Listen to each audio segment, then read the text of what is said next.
Turn this shit up. It's the Pod and Chill podcast with your host, Preem. Yeah. Yeah.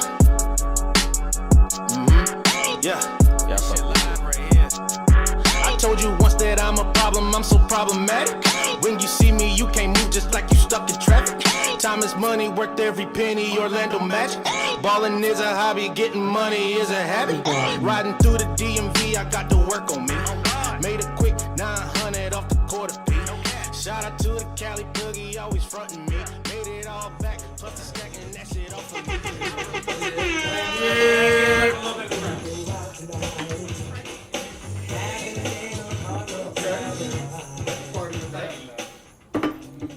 Yo, what's good? It's your boy Preem, host of the Pod and Chill podcast, episode 4. Got a few good people around me tonight. It's gonna be a goddamn good one. I know that. These motherfuckers is crazy. You already been drinking? Yeah, that's pretty. So, Yeah, pretty much. Pretty fucking much.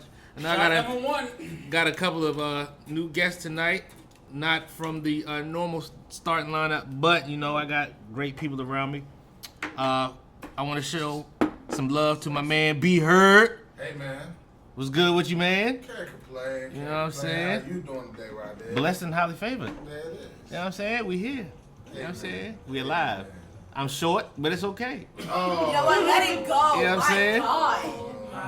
Meanwhile, back at the ranch, we got my man Mike Foster in the building. You feel me? How you feeling, sir? I'm feeling blessed and That's good, beautiful, man. Sir, how about yourself? That's good. You know, I feel great. I feel great. Gentlemen, how has your week been this past week? How's everything been? It's been non-productive and lazy. Non-productive. Hold up. Wait. Oh, we got a couple ladies here too, just to let y'all know. Charmaine, Destiny, everybody. Introduce us. Yeah, what's I didn't know y'all was about to sit in because you was like, I'm gonna be over here. I'm gonna be over. We have Charmaine. we're saying? We have You know what? Charmaine. You just disrespect. We have Charmaine, aka my twin, Nah, Aquarius nah. twin. It's all right. How you feeling, What's going on, Charmaine? y'all? I'm feeling freaking awesome. You feeling awesome? Yes. I can't tell. Yes, Ashe. You sure? it's supposed to be 8 a.m. I'm just making sure. That's it. Miss Destiny, how are you feeling? We have Miss Spelled his Destiny. name wrong. Hi, how are y'all doing tonight? Yeah, Doing great? that's how you feel. All right, look. Are you joining in this podcast as well? Yes, she I'm is. here. You're here. My name is Greer, Greer. and I am Brandon's fiance. Oh snap! Fiance. Oh Hey, for all the snap! ladies out there, And strike don't that get no for the ass record. beat on this podcast. Round of applause. Congratulations. Congratulations, my man. For all the ladies out there, I'll be at Walmart tonight. I'm buying free mac and cheese cups for the first 5 women that. We'll talk about this towards the end of the podcast. Is it gonna be that crap? Crab, He gets on my nerves. no crab, yeah. Velveeta. We'll Yeah, buy Velveeta. Are we giving free promos to Velveeta right now? That's not good. I We think doing it's real macaroni. Just to let you know, the music is brought to you by Anchor through Spotify. So if you try to sue me, you ain't gonna get shit. Just to let y'all know that. Yeah. Say it again. The music that I'm playing, that I just played, is brought to you by Anchor, Okay. Yeah. the service that gives me all the platforms to stream all of my podcasts. They give you opportunity to play like music that is on Spotify. So, Nice. so yeah, Hear about it. y'all bitches can't sue me. 'Cause I ain't got nothing. Fuck, gonna take my shoes. That's funny. Yeah. But ladies, how are y'all feeling? I'm gonna go around the room. Destiny, how are you feeling today? You feel okay? How was your week? A little tired. A little tired? Why are you tired? You have a Red Bull. I don't know. Why you tired? I just started drinking it. Don't matter. Time you finish that cup, You get up off my neck. you gonna be up till Thursday after you finish that goddamn keg. I'm just saying. How's your heart feel? That's all me. Yeah, how does your heart Can feel? you leave me alone? No, I'm just checking on. Okay, it's fine. I feel great. I feel fine. My heart feels good. Your heart I feels feel good? Okay. Fresh. Wow. That's good. Charmaine, how are you? I'm good. You know, Mike stopped drinking my beer. I'd be even better. Actually, technically, this is my beer. Like, you stole. You wasn't here. Well, I was like busy doing something else. Y'all were downstairs having a heart to heart. Take it from me, Mike. Well, for those of you that don't I know, think she just threatened you. Charmaine is my future fiance, so like we share everything, including beers. So. Well, I think she just punked you. Yeah. I think so too, quite frankly. She said, take it from me. I mean, well, since we're like coming out with everything, like she does physically abuse me sometimes, but that's okay. You know what I'm saying? Like sometimes tough love is the best love. So like, yeah. So you You know what? tossing you around. Women that can beat your ass. That's it. Come on, talk about it. Fall in. My girl beat my ass all the time. My sister is a saint. I'm about to get crucified every time. That See is her concentrated ass. goodness Crazy. back there in that room. Don't you talk about my sister like that. She is a bully. This will be on all platforms. I'm gonna talk all my shit. Fuck it. Give a goddamn. Miss Greer, how has your week been? My week has been very interesting. Do tell. The short version is that it was just a bit of an emotional week, and I just felt a little all over the place. But Yeah. overall, it's been a good week as well. I accomplished a lot at work, and I did a lot of journaling, and I've been doodling in my planner, my happy planner that I'm That's not dope. getting, money for saying that, but in my happy planner. So I mean, it was an interesting week. Oh, Yeah, it okay. was an interesting week. This journaling is like a passion of yours, like a hobby. No, I just needed to write some stuff to get it out of my head and onto paper, Got you. and I felt better afterwards. Ain't nothing wrong with that, man. Hashtag heavily meditated. Come on. Okay. No? Okay. Y'all are crazy. And I did meditate a few times this week, actually. Yeah. See? And that's always good. That's good.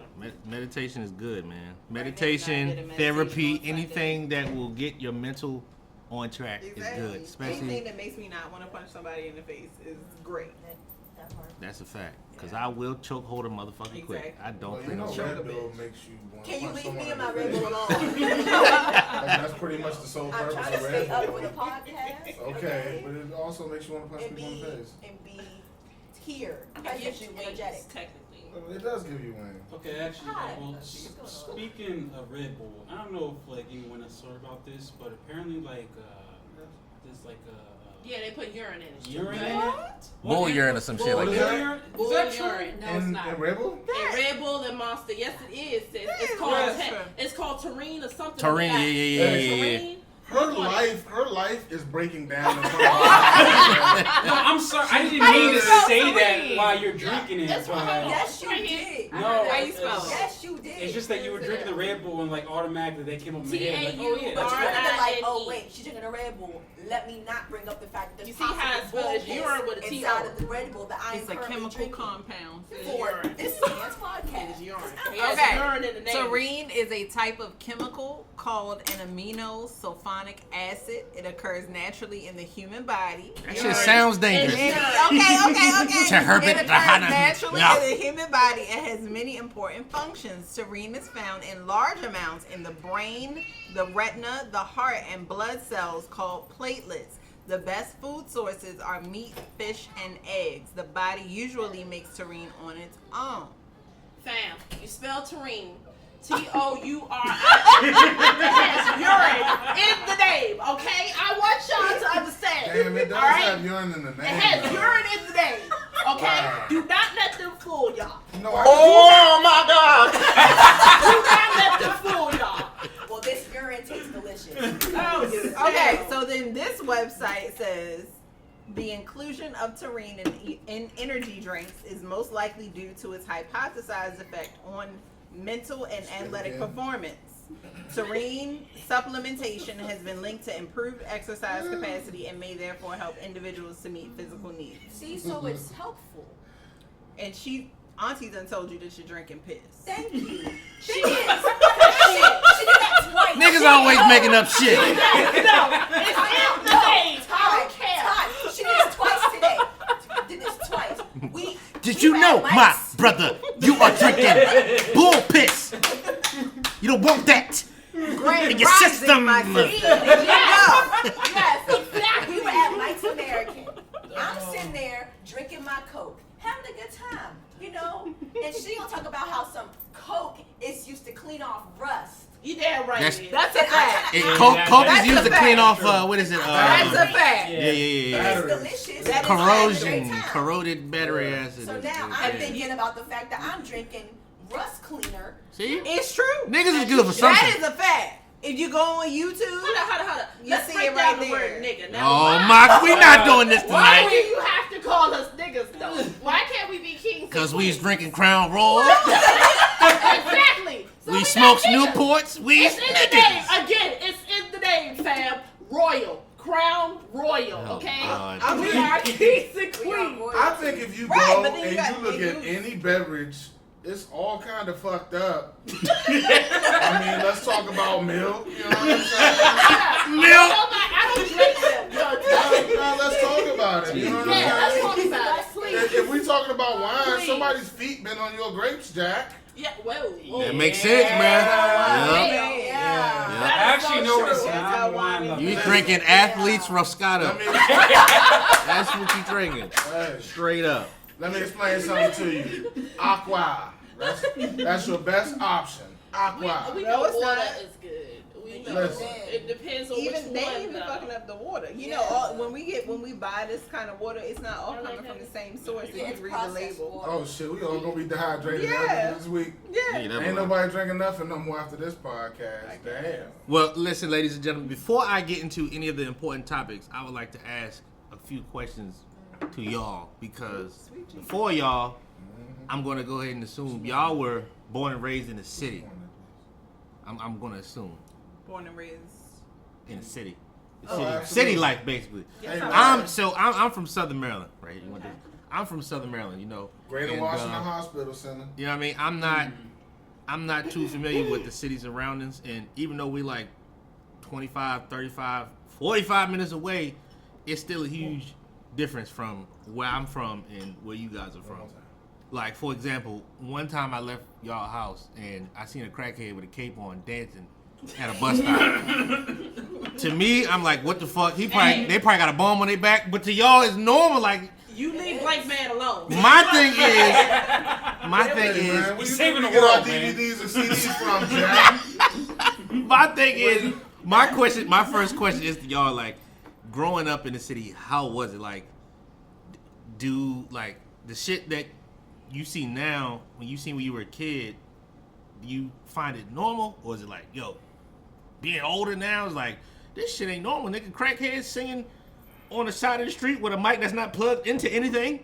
Hey, man. Is that- That's a very You know what I'm specific saying? example. So honey. I just want to go around and just, you know, Miss Gray, how was it for you growing up in the city? And what you say you were from Baltimore, right? I am from West Baltimore City. Avenue. Listen, straight up down the avenue, okay? Avenue. Hey, we talking about fentanyl, Jack. Yes. Yeah. Well, that's some, the Let's thing take is this that's conversation some up a new level. stuff. But what's the question? But how was it growing up in the city? Okay, Take that so crown. no, I only had a sip. Okay, so actually, I grew up literally in the heart of West Baltimore City. However, I also grew up very sheltered. My mother and my grandmother definitely covered me from a lot of things. And when I went to my dad's house, we lived car ride probably about 2 or 3 minutes from me. Foot walking about 20 minutes, 15, 20 minutes. But I still lived a very sheltered life. But I still saw things. Right. You know, I've had friends who were, you know, murdered, and I've had I witnessed something, you know, street harassment, witnessed people, you know, doing drugs on the bus stop, or people who were very close to me who were also very hard drug users. But my personal experience was positive, but it was because I had because I was sheltered. Right. But now that I am an adult and a homeowner and I see things very differently, I also recognize that no, the things that I saw growing up weren't normal. Right. However, they are in fact normal to me. Right. And many other people who grew up, you know, in those types of areas, because you see what you see, you mind your business and you keep walking. Right. You don't get involved. You know what I mean? You keep walking. But is it normal? Is it appropriate? No. Right. You know, no. I'm certain that all the people I've encountered in my life, just walking up and down North Avenue, walking up and down Drew Hill, McCullough Street, all of that stuff. I'm certain that parents didn't want them to be drug addicts. You Yeah. know what I'm saying? Yeah. There's so many things that happen in an inner city, and you know, Baltimore is no different than any other inner city. But So when like it comes to that, being in the city, like as a kid, because I hear this a lot, like, oh, being in the city makes you grow up fast. Mature fast. Did that really happen? I know you say you were kind of your parents, your people's kind of sheltered you. Did it kind of make you grow up fast though, trying to mature faster? I had being in other the city? experiences that made me grow up fast. It wasn't because I lived in the city. Okay. There were other experiences that made me have to grow up fast and mature a bit quicker. Okay. Than maybe some of my peers, not all, but you know, me and my closest friends, you know, we all had to grow up fast because we had, you know, parents that were doing the best that they could, but they were learning along the way, and Right. they were just as fucked up as the rest of us. Right. You know what I mean? So, no, the city didn't make me grow up fast because I was sheltered, but the experiences, you know, in my home made me grow up fast. Okay. So let me ask you this: if you were to tell your younger self something now at the age that you're at, what would you tell your younger self while you were in the city? While I was in the city, oh God, I don't know, probably. Save your money, you know. Don't overspend. But I don't know. It's a good question. I would probably tell my younger self that it's gonna be okay. Yeah, it's gonna be okay. You know, you can't hold on to the past. Certain things you have to let go of, but you can always circle back around. There's a I believe it's pronounced an Ndinkra symbol. I'm sorry, which is like a West African symbol, and it's a little. It's like I don't know if it's a turkey or a chicken. It's a bird of some sort, and its body is facing forward, but its head is facing backward. And the purpose of it is to say, I know. The purpose of it is to say, you know, to move forward, you have to look backward. And so I identify with that because I feel like I would tell my younger self that you have to look backward to see the things that you've been through to be able to move forward, and everything is going to be okay. That's dope. It'll be fine. I like that. I really do like that. That was really well put. That was that Hampton University education, by the Hampton. way. HBCU, you know that. It's such a great way, you know. HBCU. Baltimore City College High School. Hey, that's how you do it, man. Be heard, man. How was it for you? I know you was raised in the city, in them streets. Hey, man. Well, allow me to liven this bitch up a little bit. When we talk about Mike Capitol Heights, we talk about hot sausages. We talk about sunflower seeds. Hot sausages. We talk about rocket pops. We talk about throwback football in the street, no pads. Yeah. Ooh, the 25-cent sour pickle or something. Oh, not the sour pickle with the juice. You would drink the juice first. Yeah, drink the juice first, yeah. And then you would eat the skin off the pickle. Pickle juice? Come on now, Yes. watch out. You know how healthy that is? Y'all niggas ever heard of a That's choco? all good Y'all for your niggas ever immune heard of a system. choco taco? Yes, I You have. understand what I'm talking about right now? But drinking pickle juice? Nah, that's how you describe a childhood. Okay? Good night. That breath smell like a whole chokehold, But cuz. to answer your question, if I was older, I mean, which I am now, like she said, homeowner and all of this other stuff, I would do the same ratchet shit I did when I was young. Well, I'm glad you was honest about that there, Oh man. my God. Damn. So like the shit that you seen when you was a kid that you thought was normal, you're old enough now to know that's not normal. And like, You know how do you what, feel man? about that shit within your community? Growing up on Shamrock, we didn't have, like, it was a pretty alright neighborhood. We didn't have, like, a neighborhood crackhead or anything like that. The most we would experience is maybe a little gun violence here and there, this kind of thing. But for the most part, because me, Mike, it was usually me, Mike, my brother, and Jennifer, and we all stuck together pretty close. So we didn't really, we kind of kept each other out of harm's way. Okay. That and we had some pretty angry aunts. Right. Yeah, because like, well, growing up, like Brandon and his brother DJ, you guys were moving around a lot. Yeah, so, And, so we just stayed at your house. Yeah, because like when we were growing up, I grew up in Capitol Heights, Maryland, and like Brandon and DJ used to come over all the time with the rest of my cousins. It was like our auntie who just passed away. Rest in peace, Sheila. God bless her. Aunt Sheila. She used to watch us every day after school, pretty much. So we were over there every day. Okay. She would take us to the arcade. She kept us out of trouble. Take us to the arcade, take us to the park, take us to this. Make sure we got in the house on time. Yeah, I will say this, like the women in our family, man, like Tough. they were like, they were tough on us, but like they like kept like a good head on our shoulders, like And kept us out of trouble. We literally got in the house, whatever. If they said before the street light, we did it because I don't even think they use belts, Mike. They use fists. Oh, my mom used to use belts. But Missy used to punch me in the chest. Yeah. Oh man, my mom's a tough, like little, yeah. So yeah, we didn't, Yeah, I was gonna say, if anything, like, well, at least for me, like my aunts and my mom, they were definitely like father figures. Yeah, know what I'm saying? absolutely. Like, because you hear it all the time, like women saying, like, I can't teach you how to be a man. right. But I don't know, maybe now, like back then it was different because, like, when I needed an ass whooping, my aunts, my mom had no problem, like, whooping my ass, like, to show me, like, discipline. You know what I'm saying? Papa too.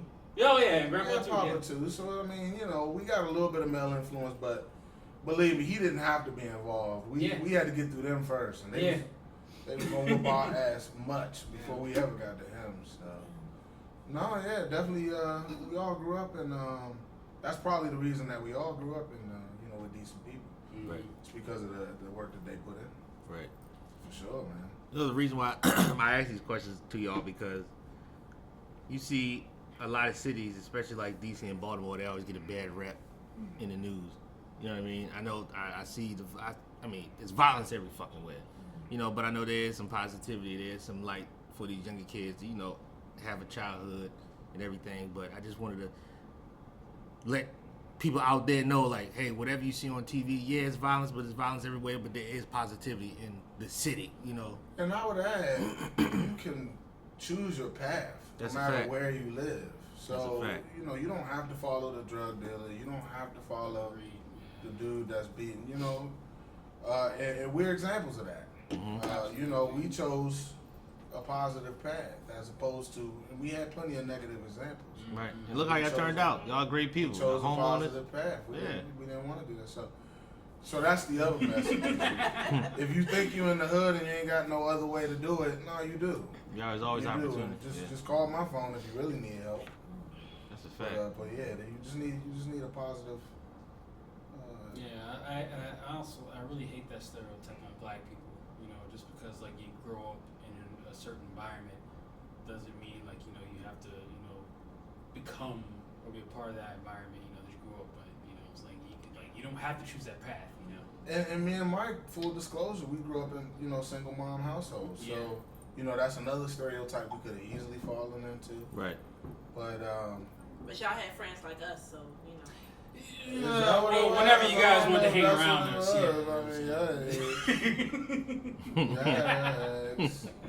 Like, well, for those who don't know, like, okay, so when we were growing up, like me, Brandon, other kids around the neighborhood, we would all get together, play kickball, Yes.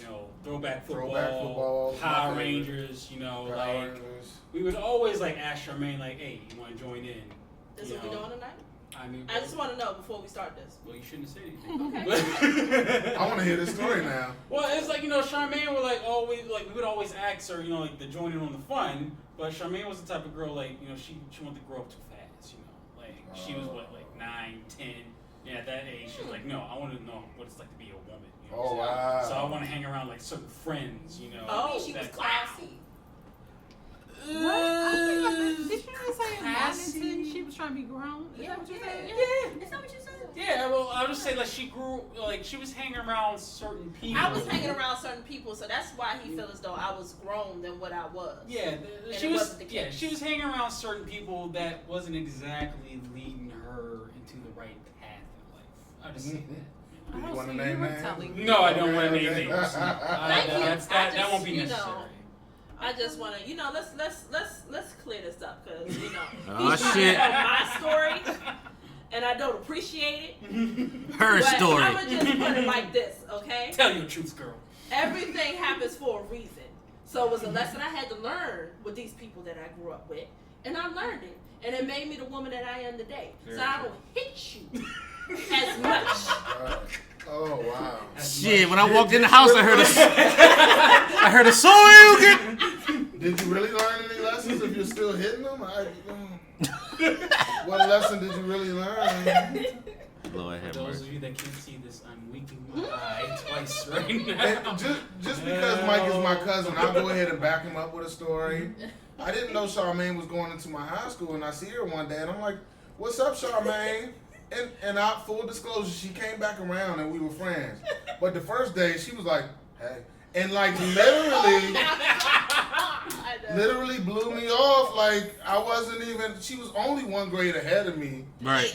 You know what I'm talking about? Just totally like she didn't want to be seen with me. You So, talking about I'ma being go ahead judged on And the now past, look where let's you talk at. about Now it. look where you at. I'm gonna go ahead and back Mike up. It was a cold day that day. Like It was. it was like 80 degrees outside. I had on a first down jacket. It was cold as Did you shit. say I remember first down. down. It was hot, but she made it cold. Yeah, honestly, Charmaine, I think like just back then you were on that like mean girl status. You know what I'm saying? Like you were trying to act like Is this a tear down Charmaine podcast? It must be. Hey, Well, I'm tweaking a little bit. You know what I'm saying? So like, I'm not going in. I'm backing up my How we got to cousin. this point? Hey, blood is thicker than water, right? I don't even know how we got. I thought we was talking about a hard time in the city. When did it get to be a bad understand talk about where Charmaine? my aunt is coming from. We're both introverts, I think, right? Or are you like an introvert, Auntie? No, I'm not an introvert. But I get along with anybody, we- but I like Oh, my fucking space. crazy. Exactly. We both enjoy our personal space. Yeah, So there you go. sometimes, so of course, at times it can be like we don't like nobody. But like, no, it's just that we just are brother. tranquil by ourselves and we're at peace with ourselves. Namaste, motherfuckers. Namaste. Well, I'd probably agree with you if I hadn't had a conversation with you today, and now I know that you don't like anybody. Okay, so that's fine. I just thought the podcast world should know. But I like you and you and you and you and you. Okay. But like if anybody else were like to come in here, I'd be like, hey, what's up? What's going on? And I'd Oh, kind of be alone until they speak to me. That's just how I am as a person. yeah. I picked up on it. Really? I did. I Word. picked up on it very quickly. I was like, okay, how's this going to go? Well, you also have to take into account like you're very young. You know that might be something that you might grow out of. I don't know. I think it's because like in high school I wasn't very popular. So and I was kind of bullied in high school. So it's like. Did you graduate? You graduated already? Oh. Yes. So I grew. I got pictures. No, don't do that. Don't do that, please. No, because I just learned how to just like keep to myself. So like like when I meet new people, I'm very defensive naturally. I'm getting better at being more open. Like a damn tiger. But it's harder. It's harder to be open because of what high school was like, and also just like how I was viewed to people. 'Cause like as a kid, I was seen as too friendly or too nice or too sensitive. So like now that I'm older, I'm just like, let me not be too open with people right now until they get to know me, and then I feel better. So being, do you think honest. being in high school is like pretty rough? in this day and age? Being in high school is like you have the whole cyberbullying, you have all of this stuff. I How was is just about to say. Skinny I jeans? couldn't imagine what it's How like is for that? her right No, now. we did Yeah. not have I skinny think- In jeans. high school, just because I think especially right because of now- social media. I think right now. I think right now know skinny the jeans internet has and kind of P&CP glorified County. teen culture to Yeah. make it out to be something that it's not. I think that they kind of make it seem like being a teen is drugs and partying all the time and being reckless. And Right. a lot of my high school experience was me in the house, depressed, watching cartoons, right? and occasionally being like, hey, like I want to hang out with like my best friend or something. But I think that now teen culture has changed tremendously. It's because like when y'all were young, it was usually like go out, and, just Yeah. hang with. She called everyone old. No. That's fine. Just to old let as you know, fuck. That's you made us fine. all feel old as hell right All right. I wasn't- I'm Damn. sorry. I may occasionally translate for you guys. I need to make y'all feel old. I'm just saying that nowadays we're a lot. I think the beauty is also something that's very important now. Right. Which honestly made my high school experience very difficult because like it wasn't just the fact that nobody really. I mean, I went to a black school and then I moved to like a white school like in like the mid sophomore year, and it was a weird time to adjust to both cultures because on one end I was told that I wasn't black enough because I talk a certain way, and then when I went to a white school I was too black, and I think that people kind of were afraid of me because I was outspoken and kind of aggressive. and very kind of, you know, standoffish. And then it didn't help also because both my black and white peers deemed me as not pretty enough because like, you know, like I wasn't light skinned and had like long like silky hair and like my nails weren't always done. And I'm not gonna lie, in high school I was a little crusty. I feel like that's the word of the day. Crusty. Word of the day is most crusty. people I think, well not most, but I think that some people in high school just are not in their potential, and I wasn't. Well, yes, because you're in high I know. Yeah. And I I think that experience goes for all of us I more know. than you think. I know, and that's, you know, I think that's why I blame social media for how people see teenagers, because I feel like a lot of these teen girls nowadays think that they have to be perfect at like 16 and have like a, you know, like a great body, a great face. And I'm like, you're a child. Yeah. We're kids. Like be kids. Let's just be ourselves and be as free as we want to. And then like when we're like 18, 19, 20, then we can worry about that. But right now, Like you with your boyfriend Josue. Like, can you y'all- not? Let's Thank you. So she has a boyfriend. let's cut that down. We're at least at base 2. Yeah, let's We're at just least take at it. base 2. Sorry. No, We we gotta probably do that on the agree. podcast. Dad, I'm just being Dad. clear. You got a man? Oh, damn, your dad might be if listening you're to this. listening, I have a boyfriend, I promise. You got a man? I'm single. Oh my God! I'm single. I have nobody. Okay. He works at American It's Mike's just in me. Virginia. Dad did not pull up to his place of work with a Glock. I promise. Josue. His name is Josue. It's nothing. It's nothing. I don't Yeah, really that's talk to weird. him. It's Josue. my aunt that bothers him. And it's Okay. spelled Josue. And also, speaking of Josue, he was ignoring you the whole time while we're there. That's how Shout out to my man Destiny, man. You know what I'm saying? Shout out to Mike's Restaurant for y'all. We out meeting up at. We doing it real big, baby. I'm proud of you. Josue, if you're listening, I do not really. Okay, look, dude. Sergeant, get some help. Can I ask, is that HOESWAY? No, it's. No, it's Josue. Josue. See, she See, I'm remembers not how to spell prepared. his I'm name. not prepared for this. I'm sorry. Are you But saying you all- don't remember how to spell his name? I remember how to spell his name, but that's because I have a good memory. But all But that's because seriousness. it's your boyfriend. Yeah, All baby serious. steps, shit. So, for the kids that are about to come to high school, Yeah.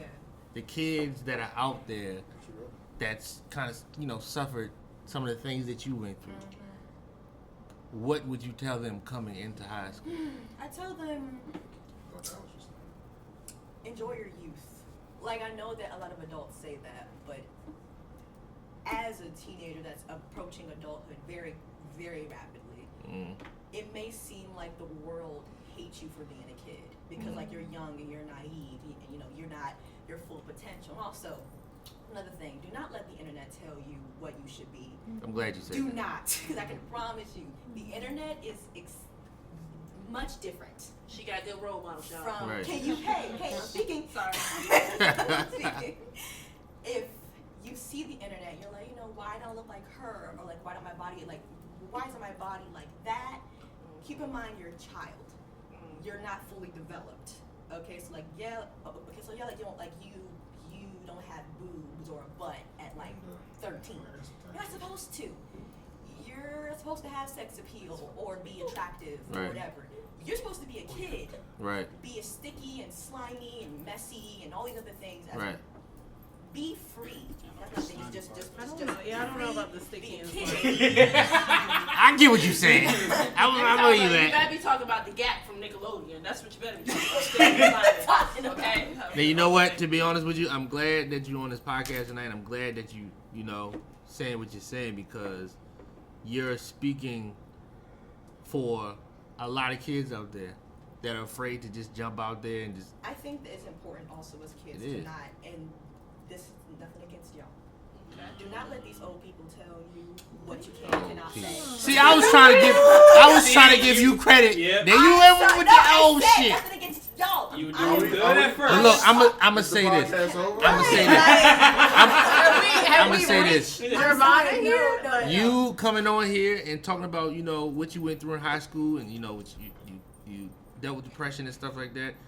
And you're talking about, you know, coping with it and figuring out solutions and ways to deal with it, you could be saving the life right now. I mean, and you don't even know it. I mean, you feel me? Oh, and also just like another quick thing, if you're depressed, because I am a person that struggles from depression on the regular. I'm constantly in bed. You can ask my father, Dad, if you're listening, hey, what's going on? I'm always in bed. I'm always tired. I have no energy. I mean, like right now, I have energy, and it's important to remember if you have depression, if you're listening, remember that I know people say it, and it may not seem true, but it does get better. I honestly would be dead right now if it wasn't for the fact that I actually asked for help at some point in my life.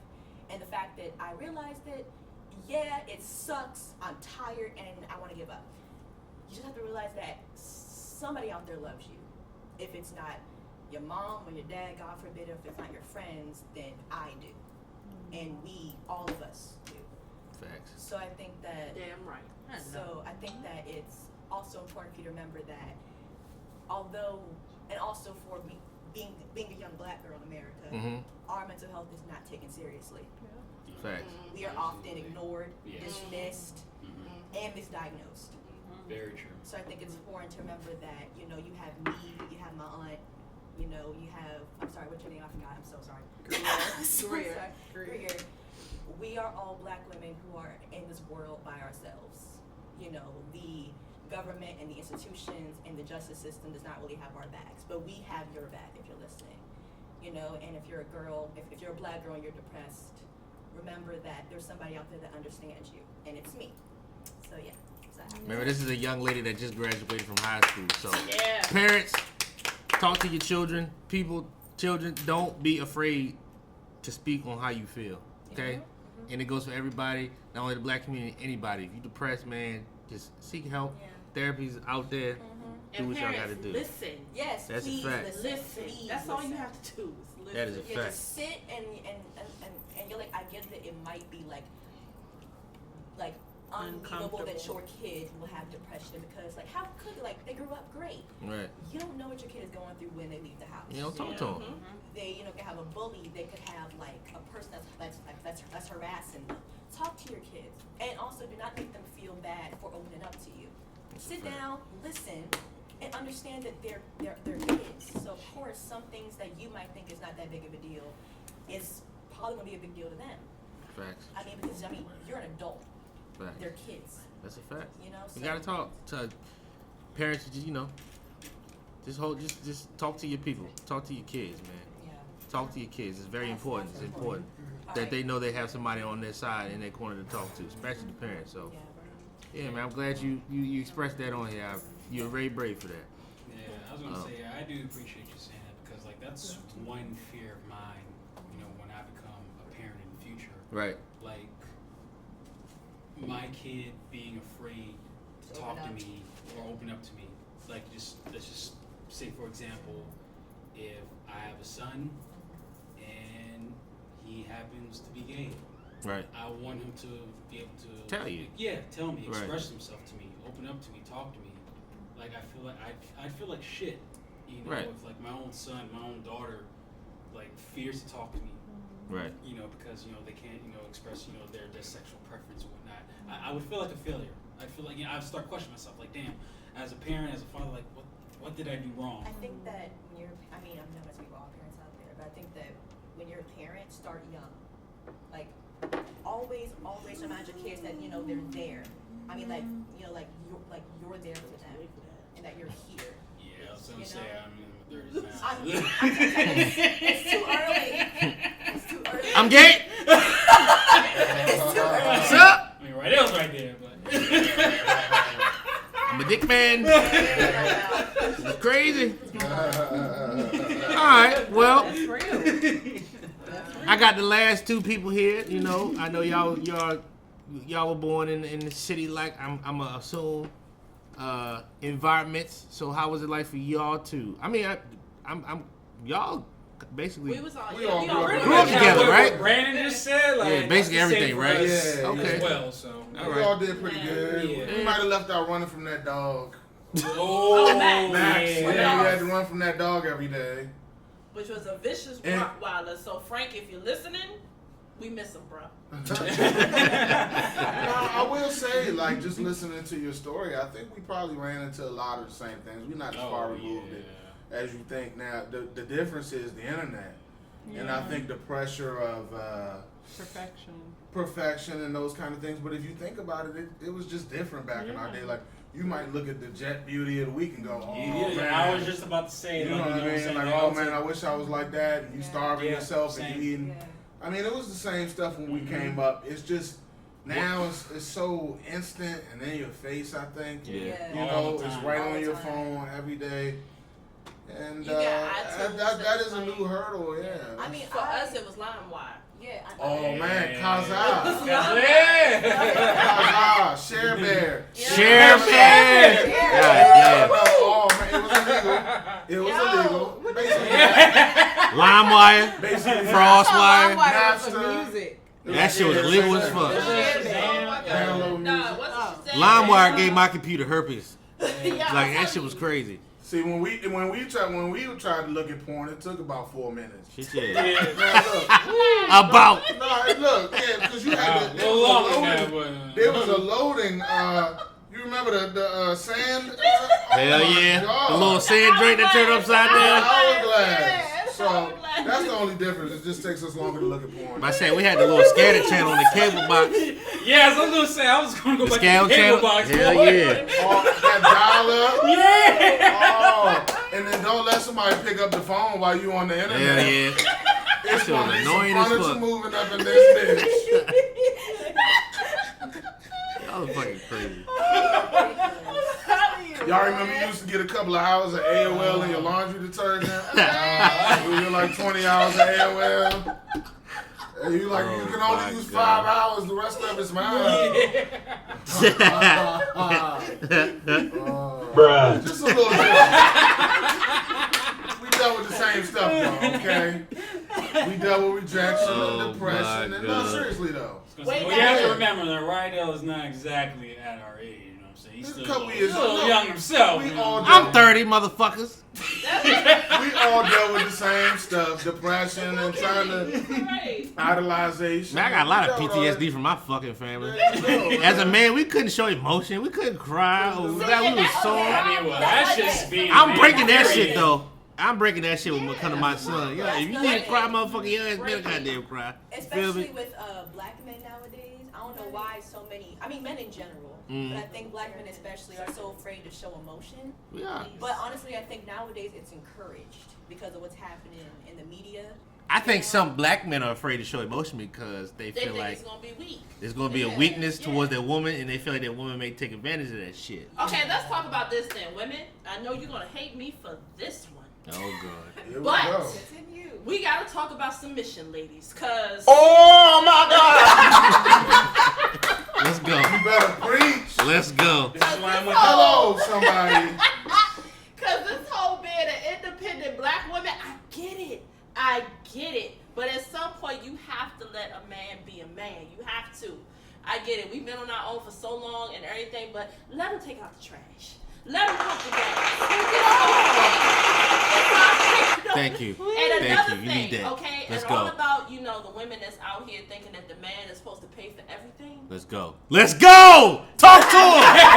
Talk to these niggas, yo! Let's go! Let's go!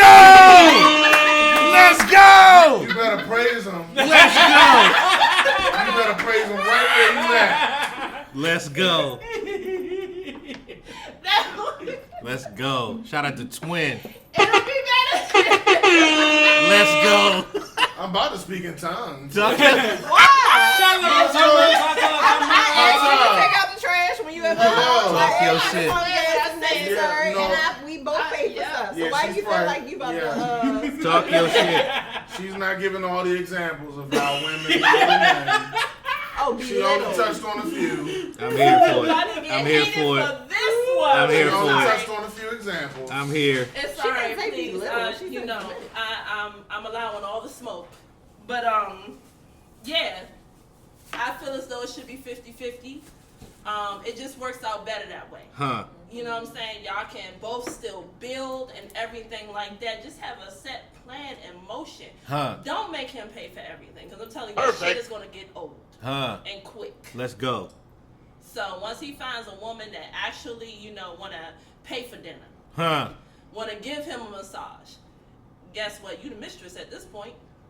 Hello. But it's cheaper to keep her, so he's going to stay. But yeah, you the mistress. I'm just... Shout out to Twin for that. Shout Shout out to Twin for that, you know what I'm saying? Nah, man, I'll co-sign. Talk about it though. We can talk about I'll it. co-sign. It does feel really good to have a young lady who can do things for you. It's not something where it's obvious right away. If you're just doing for a young lady, as Charmaine was saying, at some point it's going to catch up to you. And it's going to make you feel a certain type of way, whether you recognize it or not, whether it's conscious or not. Mm-hmm. So having a woman who has her own and can take care of her own, if you want a piece of chicken, sometimes she buy the piece of chicken. That really, it does wonders. It really does. Facts. Drop a bomb for my man. Less is more. Let's Less go. is more. The less you have, the more you get. Yes, sir. Couldn't have said it better myself. Those who ask for nothing get everything. Those who ask for everything get everything. I gotta drop another one. I got You excited. got to. You know what I'm saying? We got that one. Not yet. I ain't downloaded yet. Oh. But nah, that's some real shit, man. But no, for real. I mean, people talk about, there's so many different things that can make relationships go sour. And a lot of times people don't talk about finances. Just something as simple as going out to dinner. And, who pays and that kind of thing. It can make a relationship go a long way. Right. I think that y'all, how would I say this without making it sound like y'all old? I don't want to. Well, it seems like that's your only objective tonight. So no, I think that, Remember, your boyfriend's listening to this. no, he's not. Shout out to her boyfriend. Once again, it's HOESWAY. Ho sweaty. Are we He's listening. Am I getting that Don't right? say anything too crazy. I think that y'all's relationships are definitely different from now, because the couples that I know, they are both equally, they both take care of each other. But I say on one end, there's more giving than there is receiving. And I think, I don't know what it is. I think that some people just like giving more. And I don't know why. I mean, me personally, I enjoy giving people things because I don't like being affectionate. I don't like being verbally affectionate or like physically. I can, but I just enjoy being like, here's like, So your love language is gift giving.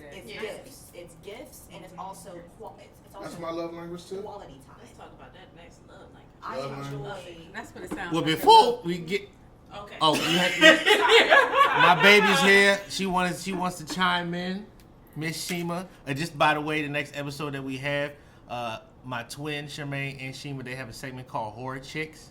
They're going to be talking about horror movies and Horror critiquing chicks. horror I movies thought and you things like said that. Yeah, you got Horror. Yeah. Horror chicks. I was like, that is HORROR. Not thinking negative. Not I did not hear that. WHORE. Negative. I didn't think it was negative. Talking about That's horror actually films, slasher dope films. show name, like, So That. be on the lookout for that. They will have their own segment. right?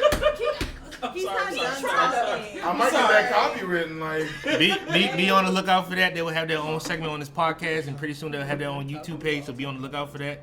But honey, I know you said you wanted to chime in. So Oh no, I was just speaking on her love language. That's exactly. If you have any questions on what you're feeling, that is a love language. Yeah, Some I people mean, who don't want to. Yeah, I mean, like for me, I was like, because I realized like I hate being physical. I don't know what it is about like giving like being like all like kissy lovey dovey, but I'm just like I don't like it.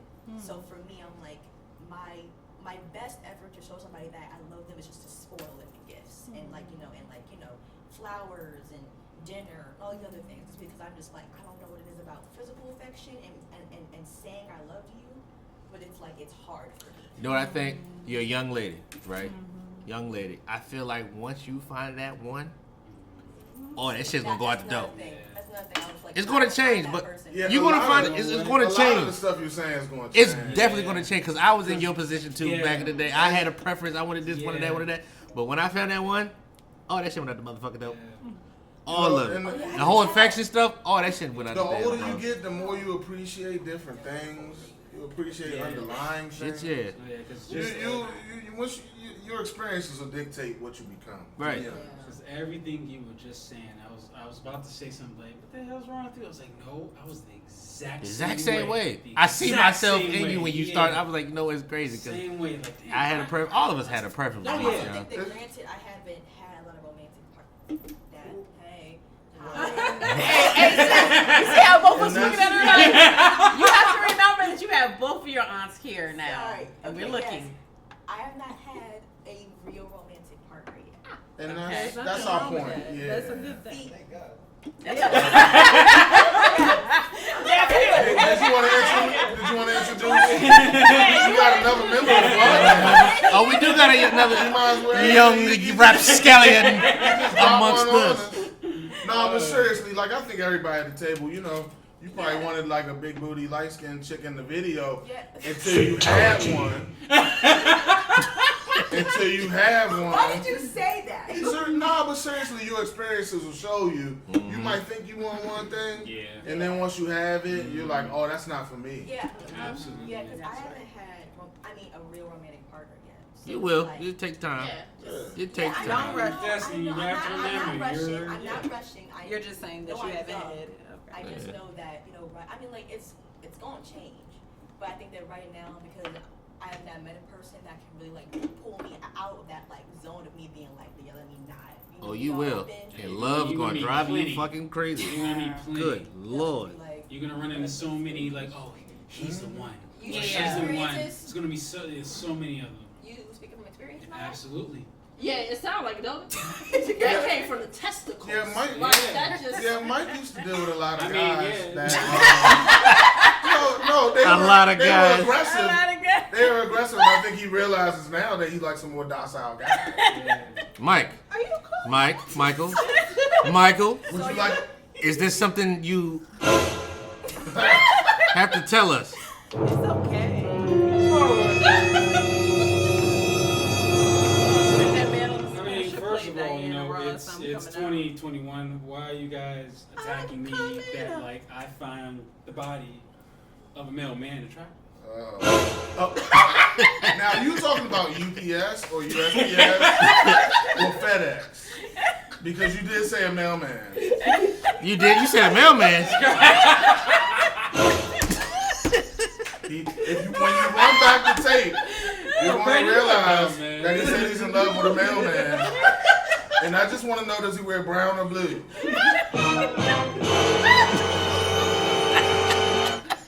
Well, I prefer blue. Okay, it's my favorite color. No,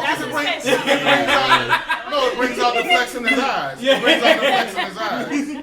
I got questions, my nigga.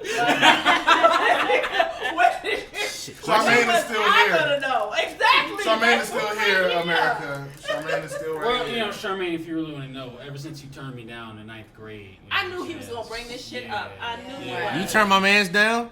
What difference is You it? turn my man's down? Hey, come He on will now. not At let this it go. point. I mean, Ain't nothing You like turn my this. man's I down? would have to Saying. know Twins. Mike back she in the broke day. my heart. Let me tell y'all It what ain't happened. nothing worse Okay, than first a of nigga all, Broke my Boy, heart. you don't get. shout out to the Suitland alums. Okay, that's first and foremost. Friendly high school. Friendly High School? Friendly high Shout out school. to Friendly High School. I'm pretty sure that's what she graduated from. So. No, I didn't. I graduated from Suitland. Oh, I'm sorry to hear She that. graduated from the gym. That's how you feel? Damn right, strong self. wait, Embarrassing me at the gym last week and shit. Really? Hey, don't worry. She You know what, embarrassed twin? Mike. It's not too late. She It's not embarrassed too Mike heavy. on Wednesday. Yoink. God Yeah, I was damn. just She about embarrassed to Mike say, on she embarrassed Wednesday, me on yeah. leg Okay. press, like, Yeah. You strong as shit. Don't try to skip the story, okay? So I'm gonna get this story straight from now on, okay? If y'all know Mike was always the jokester on Shamrock Avenue, okay? So I never took him seriously. That was like my brother. When I went over there to watch wrestling, to him coming over the house and playing the game with my brother. Oh, he wanted to wrestle. I never took him. Baby, I'm talking. I am so talking. You are disrespectful. So, Oh my God. when he came and approached me in high school, this was 9th grade, everybody. When he came and approached me, I didn't take him seriously because I thought he was playing. And I get it. I understand Thank that. you, niece. No, Thank you. okay, look, because I've had suitors. I mean, well, Explain yourself. Yeah. I'm saying Suitor. people that have boys that have approached me and be like, hi, you know, I'm like, hello, and they're like, you know, I think you're really cute. And usually I'm just like, hi, you're so funny. And then I walk away. Like, you know, like there's been a one guy that I heard, he turned gay because I turned him down. He didn't turn gay, honey, because you turned him down. Oh, he been thinking about that shit. But at the same He time, was already I contemplating. Yes, sir. but the thing is, like, I've had. She don't want me to go and get that dick over there. No, but like I've had, you know, boys approach me and I'm usually like, oh yeah, like you're so funny, blah blah blah, because I don't know how to like receive like people who are just like, oh yeah, like I think like you're really cute and I have a crush on you. Try It's like, thank you. Yeah, that works. That does work. I mean, yeah, that too, but I'm like, oh yeah, thank you, Yeah, but and I'm just like, okay, What do you now? do? He needs some milk. Okay. Well, let me ask you this. What did you do with Josue after that? What was your next step there? Well, she's older now. She's older Oh, now. she's older now. Oh, we're gonna use that There excuse. you go, the She excuses. would handle That's a it. goddamn excuse, man. Handle it differently. Like I told my baby, closed mouths don't get fed. Because if I wouldn't have said anything, Mike wouldn't have made a move. What? So we wouldn't have been here today. I'm sorry. First and foremost. I'm having fun with these soundboards. That's funny. So She she said made you the was first bitching move. up. Like, that's what it sounded like. You didn't Oh, say it, but I God. think you said a mistake. I'm sorry. Come again. No, I didn't. You want me to repeat it? Yes, Please repeat it. I want to said, Repeat it, please. Uh-huh. closed mouths don't get fed. You got me in good ear? Yeah. Closed mouths don't get fed. So if it wasn't for me, you wouldn't have said anything. We wouldn't have been in a relationship right now. Explain how. Explain how it is. Let's go, baby. I want to So know this too. is the what's happening. Let's go. I'm sorry, ladies and gentlemen. We were supposed to talk about other subjects, but this just got personal. So. Yeah, it's okay. It's okay, because I'm still love you after this. Oh. So, Same way. Oh, we're moving on to sports after this. For the men's and for the women's That's is. fine. Hey, I'm gonna light at the hookah after that. But where was I going? Hold on, You sis. say something You were about saying how. Look, saying, got height. he asked you how is it that Oh yeah, that okay. it So was this you is who what happened. initiated. We all was Her initiation. I had a few drinks. So we all was chilling on Shamrock Avenue. This was the night we all met up, okay? The reunion. Exactly.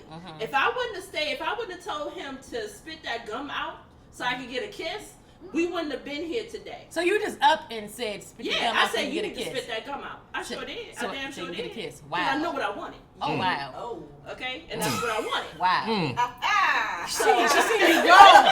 Mike, that's what it was. She seen you that you was That's grown it? now. Yeah, that's it. Bro, What else listen, everyone else that was with us that night, up and Left. saying like, hey, I gotta go to work, I gotta do this, I Yeah, gotta they do that. left. Bye. Nigga, I was still there. I ain't going nowhere. I ain't make no damn excuse. But if I wouldn't have said anything, would you have Would you- said yeah. anything? Would I you was say anything? waiting. He for the positioned opportunity. himself. He wasn't Thank going you. Right. Thank Right. you. Waiting for the right moment. No, he wasn't. He was Okay. not going to I say mean, that. so, okay. One person talk. This. One person He talk. was in the right place. He put himself in the right place Thank you. in an opportunistic situation. So he would have went all the way back to California, wouldn't have said anything, and I just would have been like, okay, cool, we just friends, and I would have been talking to somebody else. Hey, Mike, I'm out of this. Did Yeah. I'm just Yeah, saying. Mike. You kept I saying not just say I purposely stayed behind while everyone else left. purposely. And so yes, So I she made just- it a point. And I was like, all right, I'm not leaving until I get something out of this. My right? man, my man. Because by the time like when me and Tremaine was off and on as far as like communication for about 7, 8 years. Yeah, maybe. you wanted to work out. So I Yeah, said, exactly. Yeah, she saw a couple of my workout posts. You know Ooh. what I'm saying? Spicy. Gang, gang. Yeah, so and that's how like we met up again, and like I came back to the DMV, and for that entire I came back to the DMV for about a week.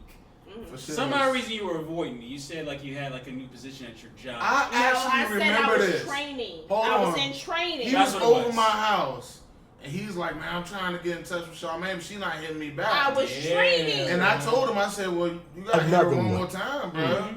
Now tell me so this. you almost missed the boat. So tell me this. Training. So tell me this, ladies. I'm just saying, I remember so that day. if a dude is trying to get in contact with you for an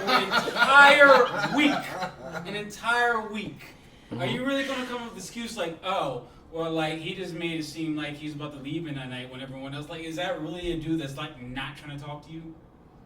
I tried to get in contact with you for an entire week. I remember that. I'm just gonna say it. I mean, she did say that you wanted to work out. I mean, so you could have been saying. And I that was you like, wanted I might come in. We're to gonna work out, and you didn't say anything to hint to her directly that you was trying to speak to her, right? That girl speaking facts. Hello. Well, you know, what I think Damn, is yo. is all worked out. The queen is speaking facts, yo. Wait, my son is asleep, so I'm Damn it. Queen I'm out gonna here. bring in the storm cloud. Let's go. So she still has a point. No, but well, regardless, Grizz, right? We're together now. Yeah. I am happy. That's right. I finally have my queen. There you go. You know. Who can show you off? Who can show you out in the gym? She shows me all that. So she shows you out in the gym. I mean, I don't know Let's about go. maybe leg press. I mean, but nah.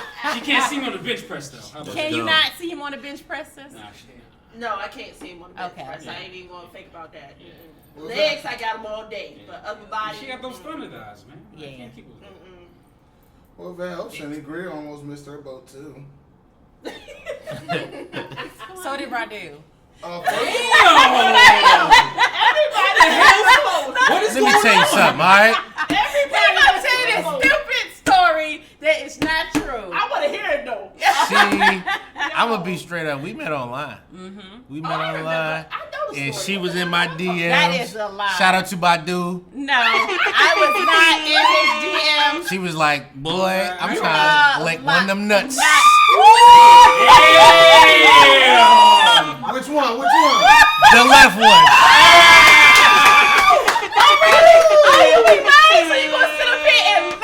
No face, no case. Hey, Well, you nasty. first of all, it's not nasty, okay? But it's not true. Hey, true. it's not true. Shout out to He Pop was, Rock. he Shout was, out to oh, Pop Rock. hey, hello. Definitely shout out to them goddamn pop rocks. Y'all know what I'm talking about? You better look it up. He likes pop rocks. Like a motherfucker. But anyway, that is not how that story went. Thank you. He was in my inbox. Isn't that right? That's a honey? fact. I like what I wanted. I went after what the fuck I wanted. That's Shit. right. I don't give a goddamn. And he was If very. you had a man, I ain't give a fuck, son.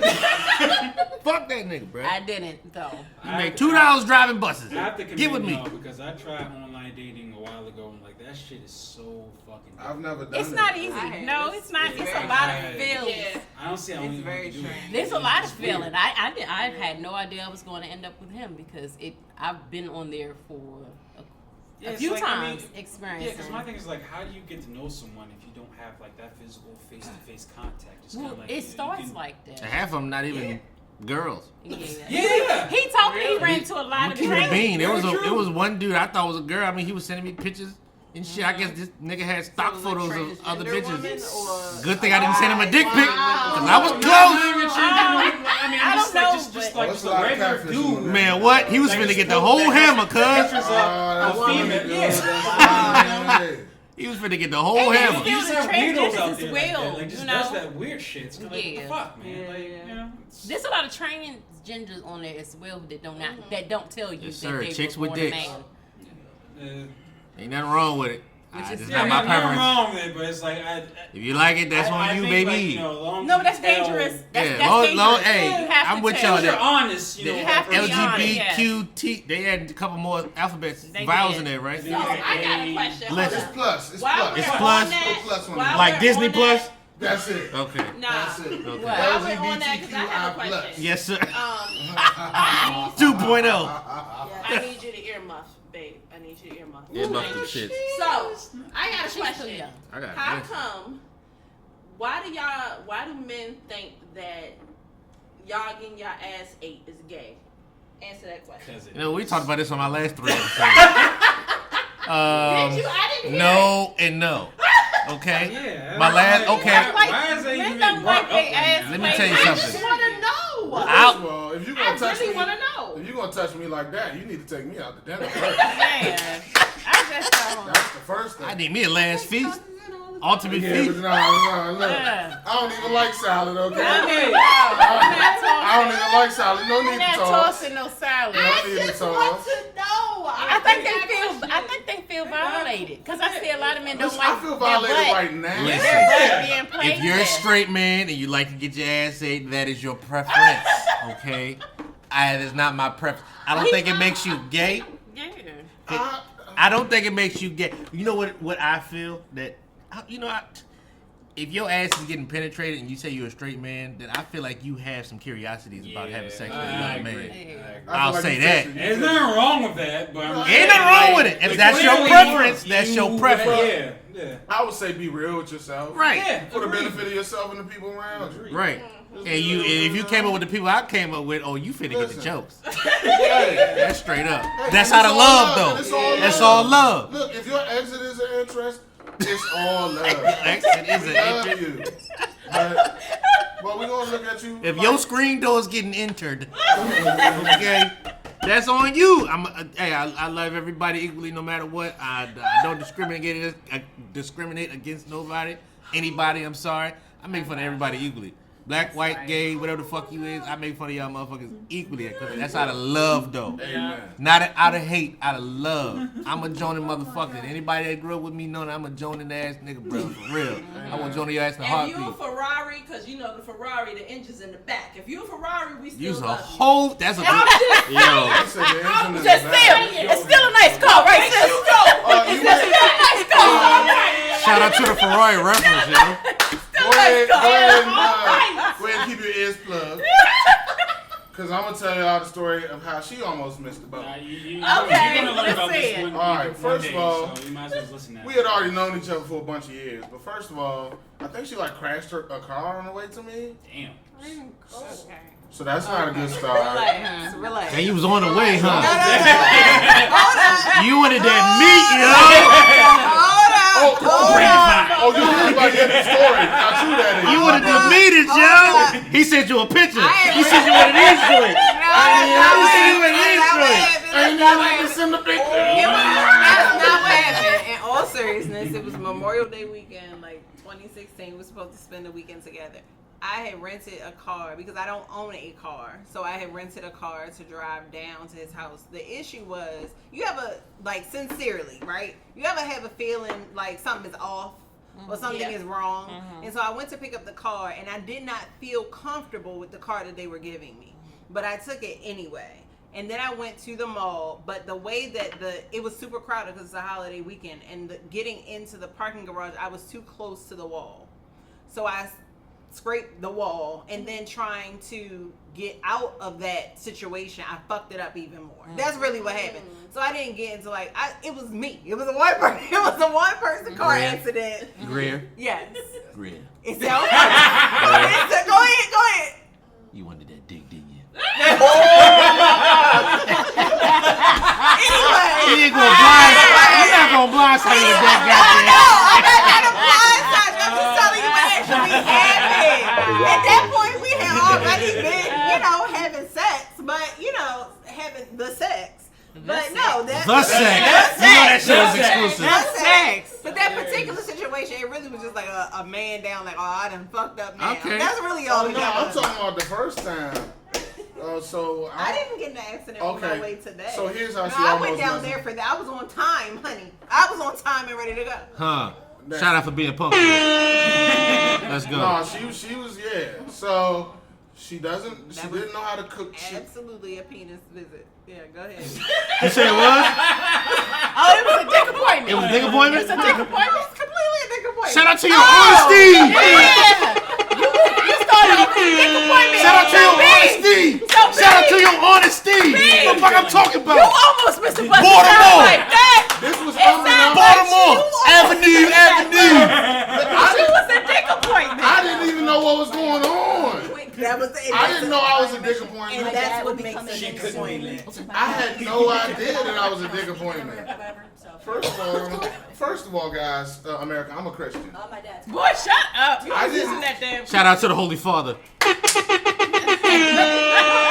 know what I'm saying? Rain down from heaven. Let's go. I didn't know this was a dick appointment. This was supposed to be a chicken cook-off. It was. Chicken and sex. Ain't We nothing were wrong with supposed it. to have a chicken cook-off. No, it was supposed to be chicken and leave and I read the Bible. That's what it was supposed to be. I understand that. Because us black men, we pray. Lie. First of all, she didn't know how to cook chicken. Brandon is a heathen among heathens. She didn't know how to cut the chicken.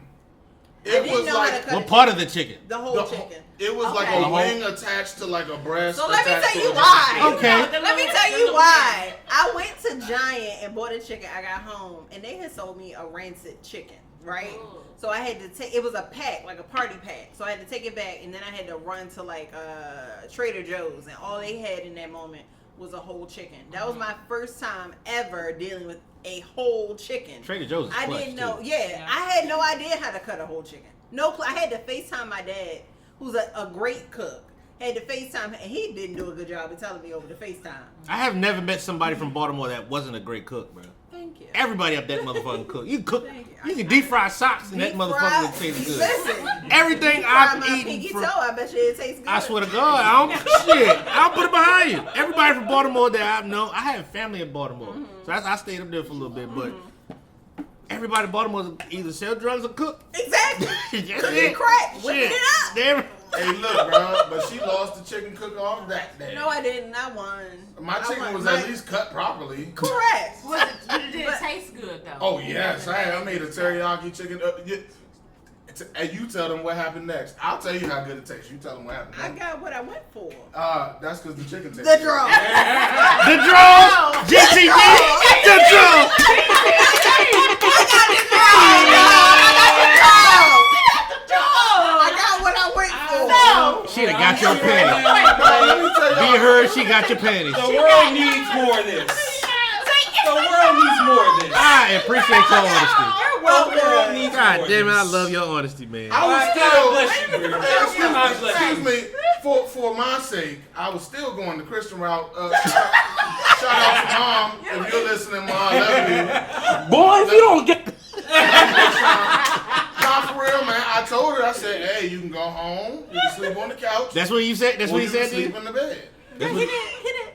And the next thing you know, her shirt was off. That's a play move. All on So her. I said, I don't think she ever said I'm gonna sleep in the bed. She just took her shirt off, and I said, I guess you're sleeping in the bed. She knew what she wanted. I guess you're sleeping in. You're not gonna sleep on the couch with your shirt off. She knew what she wanted. You might as well sleep in the She bed. said, I'm going to get this chicken, I'm going to get this dick, and some water in between.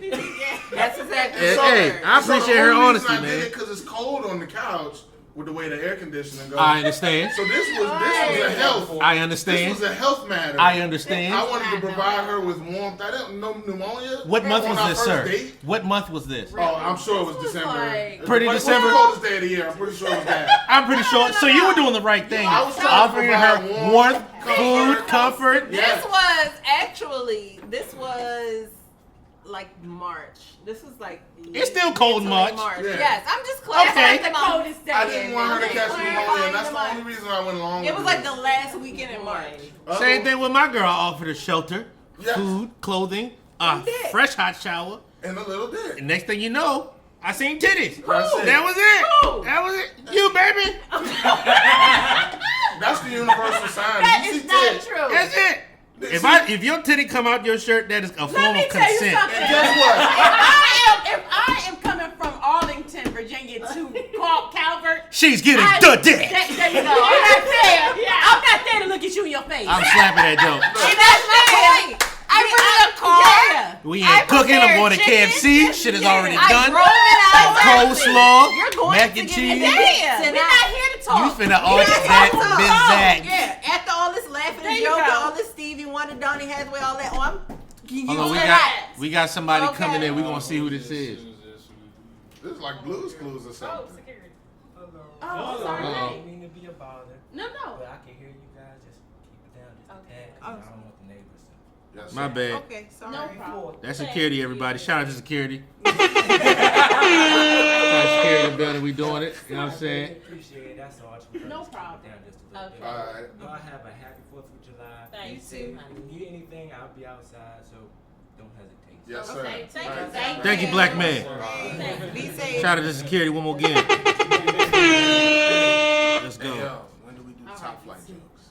I can hear you. Let me get That's why I down. said I'm gonna wait until we clear. Y'all are Let me terrible. go down and Now we're gonna go ahead and segue into something different. This is for. I just want to men. be clear before you Go ahead. segue. Listen, go ahead Okay? before I segue. I went to Brandon's house and I got what I came for. Chicken and All dick. right? Chicken and dick. That's it. The chicken was That extra. was it. And I'm it just gonna so name this- happened- The chicken was And it just extra. so happened that That's great. day, you know, we are the type of people who like, you know, we might interact with people in a dating scenario, Mhm. and then you know after an occurrence, you're like, okay, bye. And we felt like we fit like puzzle pieces. And I'm gonna assume that the chicken and the dick was good because you're still here. Yeah. That's good. Yeah, I appreciate it your hasn't been honesty, an easy man. road, but you know the puzzle piece fit. I'm And glad. It's okay. I'm glad. But I just wanted to be clear that I didn't miss the boat, that I got what I went for. I That feel was it. it. I Okay. feel And it. if anybody's wondering, the chicken was pretty good too. You're gonna have to really prove that.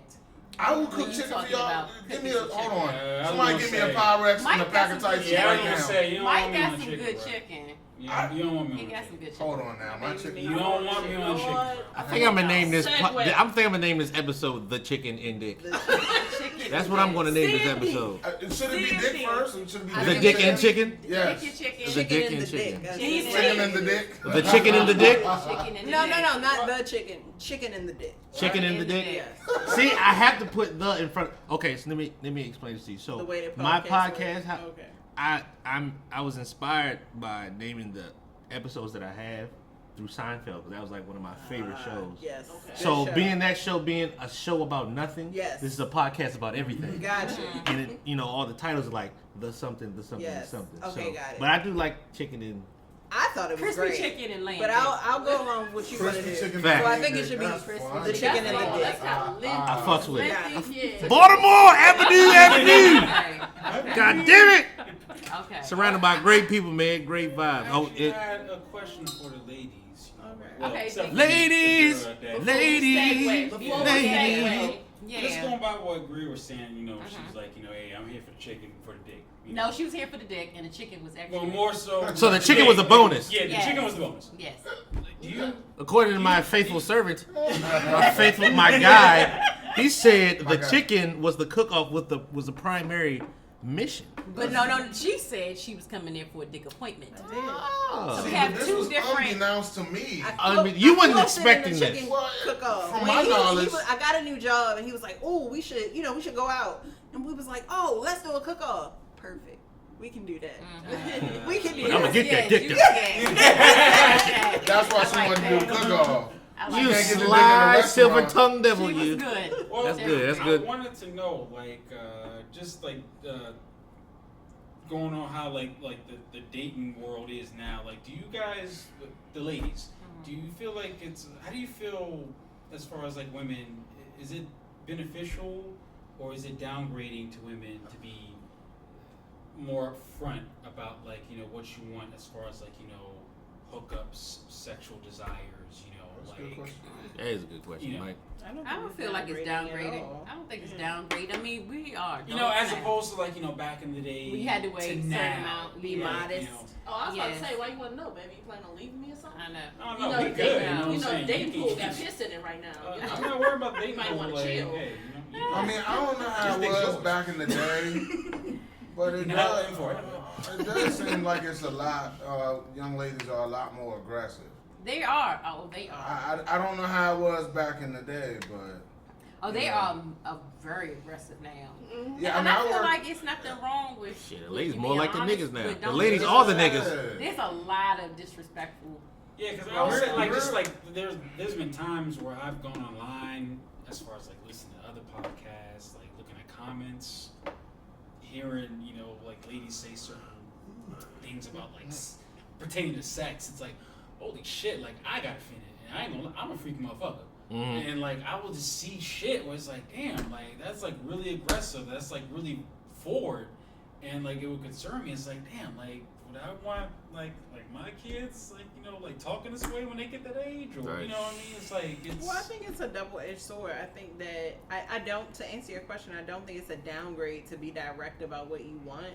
I feel like it's important that as women, we've spent so much time living our lives in the history of women, or at least the history of way that women have been documented, by living our lives according to the way that men say that we should live our lives. Be modest, be freaky, be modest, and then don't be freaky in public because then you're a whore.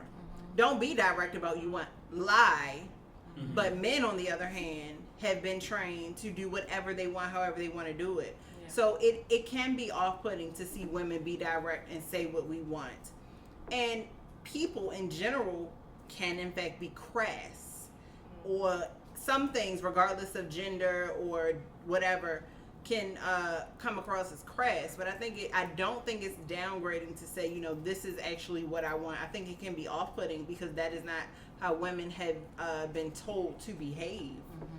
But well-behaved women don't make history. Do what you want to do. Good going, man. Okay. I now me personally, Greer, I don't desire to be as direct as some other women may desire to be, but I think that you have a choice to be direct, and if a man or whomever you are attracted to can't take that, then that is on them, and you go find someone who can take that. I definitely agree with that. That was well put. Thank you, nephew. That's my nephew clapping, y'all. There you go. Let that be the word on it. That was well goddamn put, man. Yes. Your honesty, your and the Lord said, from the mouths of babes. Yes. All right. So moving on to segueing into segueing. Is that a goddamn word? Yeah, segue. We're going to segue. Is that part of the show, ladies and gentlemen, that the women are out? No. Wait. What you said? Well, listen.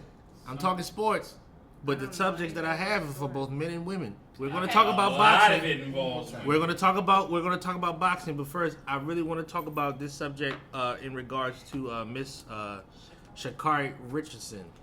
Let me pull up this. Y'all go ahead and talk. I'm gonna try to pull up this damn. Ain't nothing wrong with a little tree. I feel like with the circumstances at hand, she handled it the way she felt like she needed to handle it at that time, because from what she had said is she had marijuana the same day that she found out that her mother was passed. From a reporter. Which I thought was very interesting. Yes, from a reporter. Yeah. So, and then she had other interviews set up from what I read. So she was basically trying to have something to calm her down. Which I understand. I don't know if I'm spoiling the story, but I think she's gonna be able to make it back. Yeah, I was reading something like that saying that she may be able to. They're on some type of suspension, she's right? on suspension. And 30 days. and then she'll be able to run in time, because didn't Michael Phillips? Well, that was the difference. Me and Mike talked on the Well, phone about that yesterday. Well, before we get into it, ladies and gentlemen, I did find a short clip of the interview that she had today, courtesy of ESPN. Just let's do a little bit of it and get your opinions from there. All right. Boom. All right. Positive test. Just honestly. I want to take responsibility for my actions. I know what I did. I know what I'm supposed to do.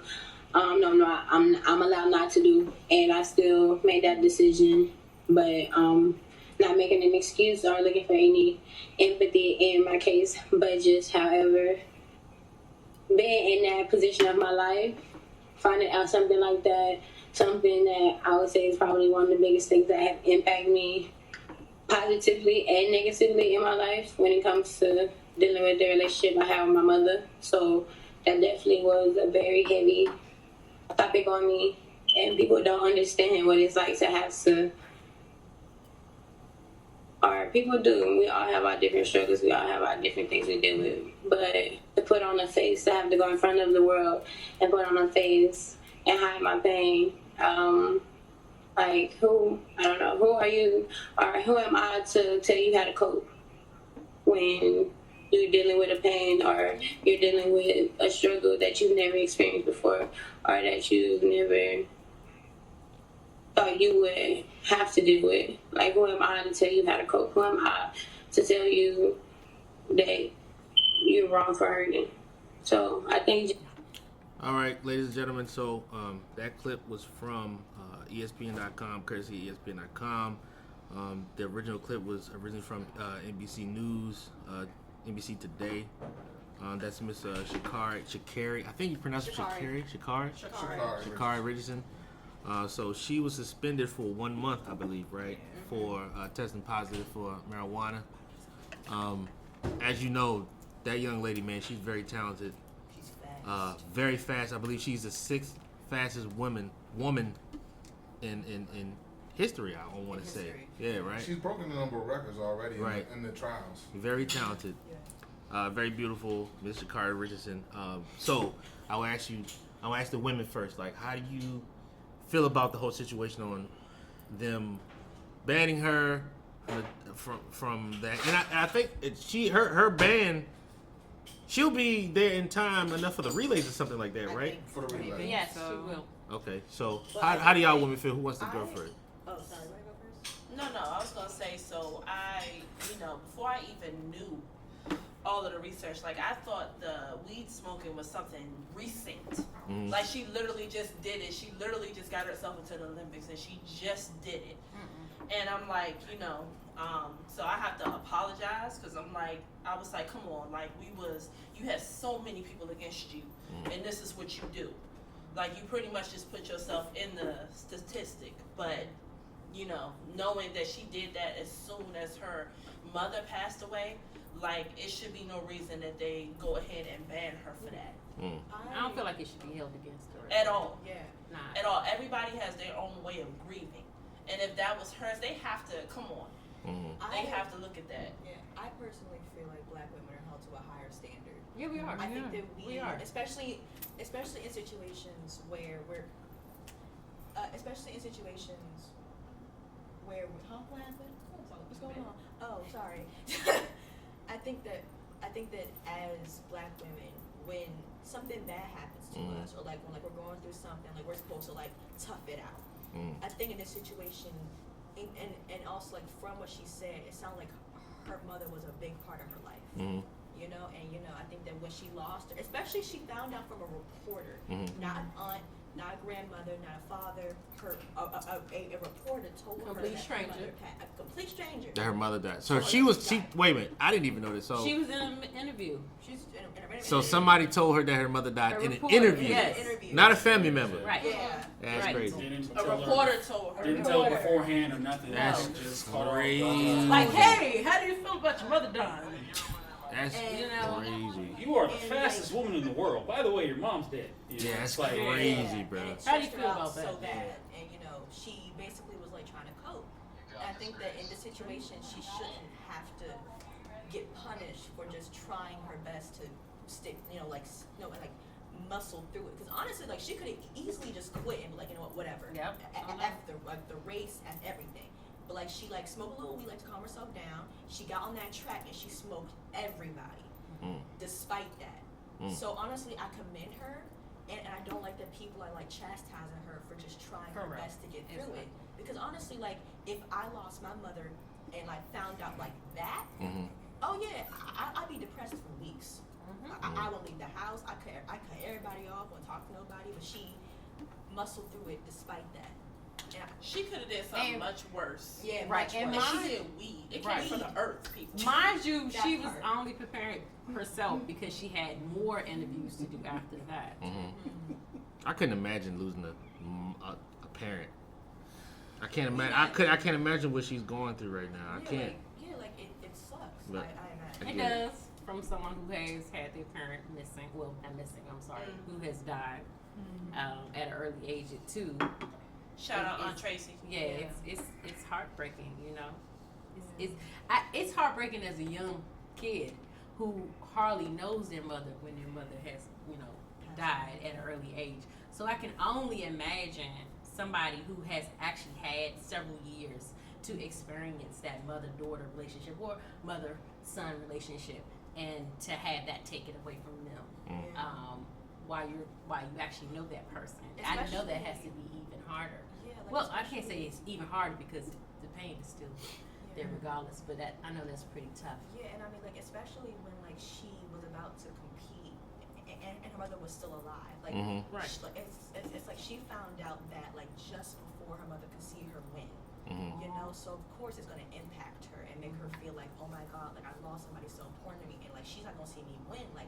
She's not here with me. You know, and honestly, I feel like if it was like a white girl, and like she said like that whole story about like her mother passing, they like, oh yeah, like I understand why she's stressed. And I'll keep in mind, weed is now something that's being sold in restaurants for like cuisine and like hippies and stuff. But like, let a black person have like just like a hit of weed, and all of a sudden it's like we're criminals and we're. I'm not trying to interject. Hold on. Before you get to yours, I'm gonna let the women talk real quick. All right, and then my apologies, because there are a few people that are kind of opposed, and it's all right. You know what I'm saying? At the end of the day, we all love each other in this room. We can agree to disagree, and we're going to put that disclaimer out. We might have a difference of opinion, but at the end of the day, we love each other, and we're going to disagree to disagree. That's what family does, as long as we love each other. I have an opinion. So, Can I? go ahead. It's still the women's. It's still the women's floor. So I agree with the things that you all are saying. And before the podcast started, I touched on this with y'all.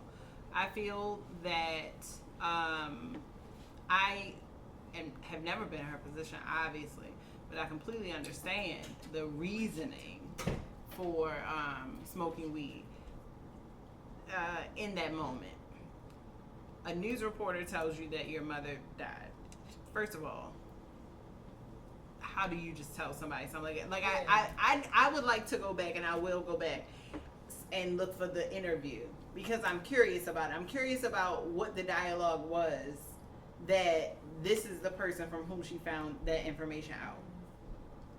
That's number one. Number two is, if you listen to when she talks about it, she always says, I just found out that my biological mother died. That lets me know that although this is someone who obviously gave birth to her and made an impact on her life, that there is a distinction between the relationship that she had with her biological mother and whomever raised her. Yeah, damn, I ain't never that doesn't mean that it hurts any less.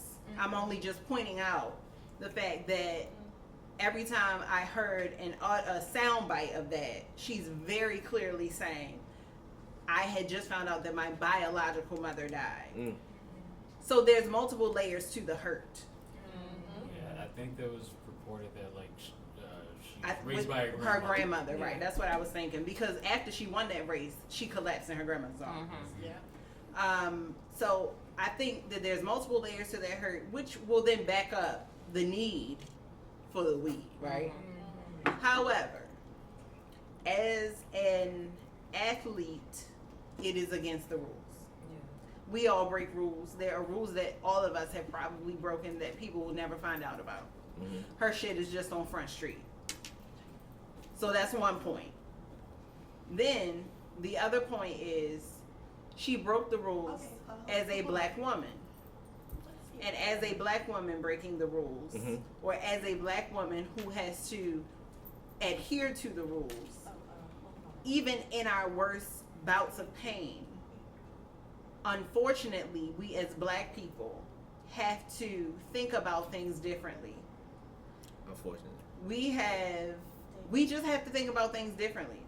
We have to recognize that the unwritten rule is the one that the people who write the rules will go by. They will move the target at any moment, just like they move the target for the swimmers. There's a rule about the swim cap. With the swim cap, yeah. And they said that basically advanced swimmers don't need this.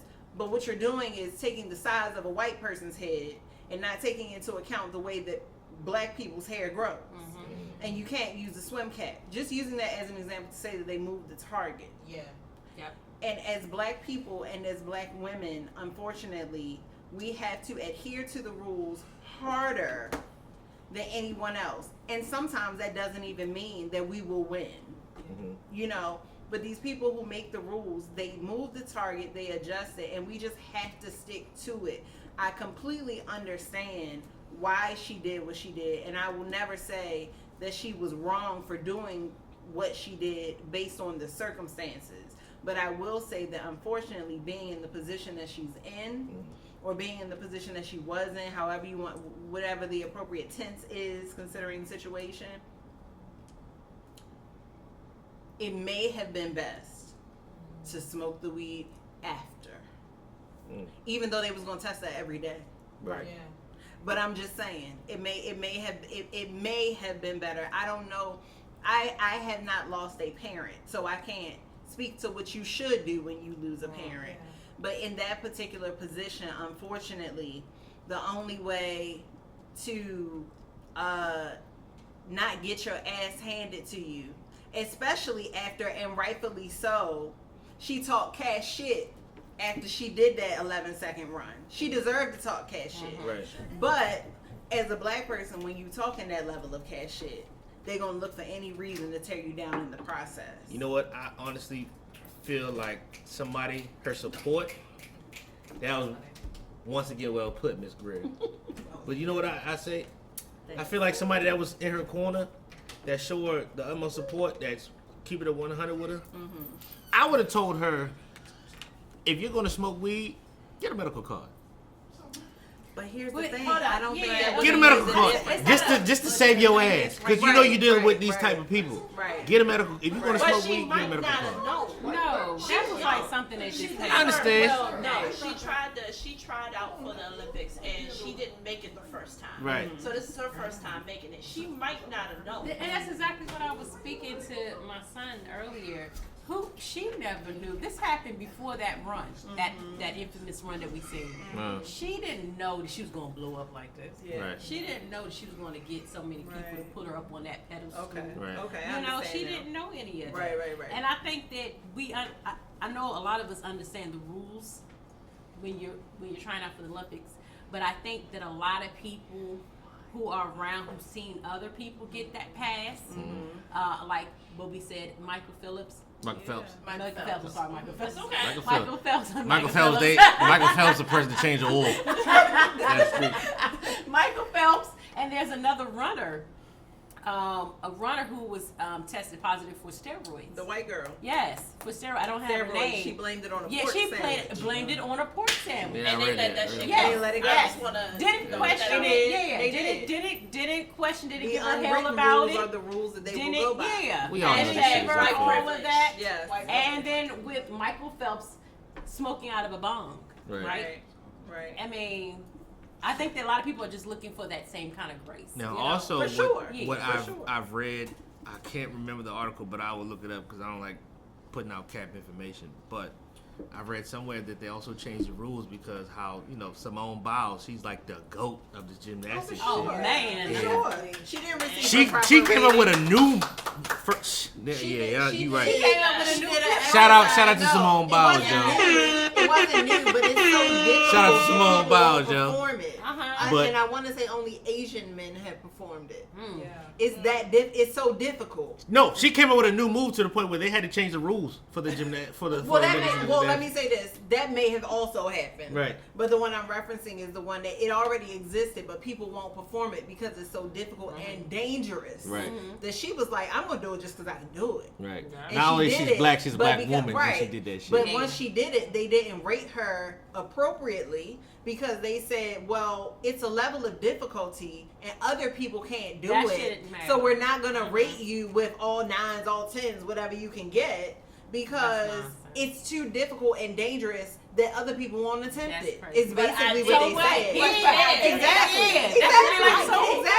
Right. That's on them. We're all on the Level same up. page. Shout out But to they Simone moved Biles. the target. See? Right. Shout out to Simone Biles. Yeah. One time. Now, Mr. Michael, Mr. Foster, Mr. Foster. Hold up. Oh, okay. Before we get to Mr. Foster, Uh-oh. Somebody's in trouble. what happened? Now, God is asking some shit. I heard you say her fine ass. Don't get me wrong. Oh my God! Yeah. Now, Nothing wrong with this. you know, she has hey, don't get me wrong. She's strong. I love my black sister. She is beautiful. Right? But don't be disrespectful. Oh. Oh my God! I'm sitting right here. Because if that's the case, Andre 3000, you can get it. Oh We my gonna be God! disrespectful. Lord have mercy. See how you just made that sexual? I'm I just was saying. just all I The did. way you said it was No, sexual. Her that's- sexy ass. Yeah.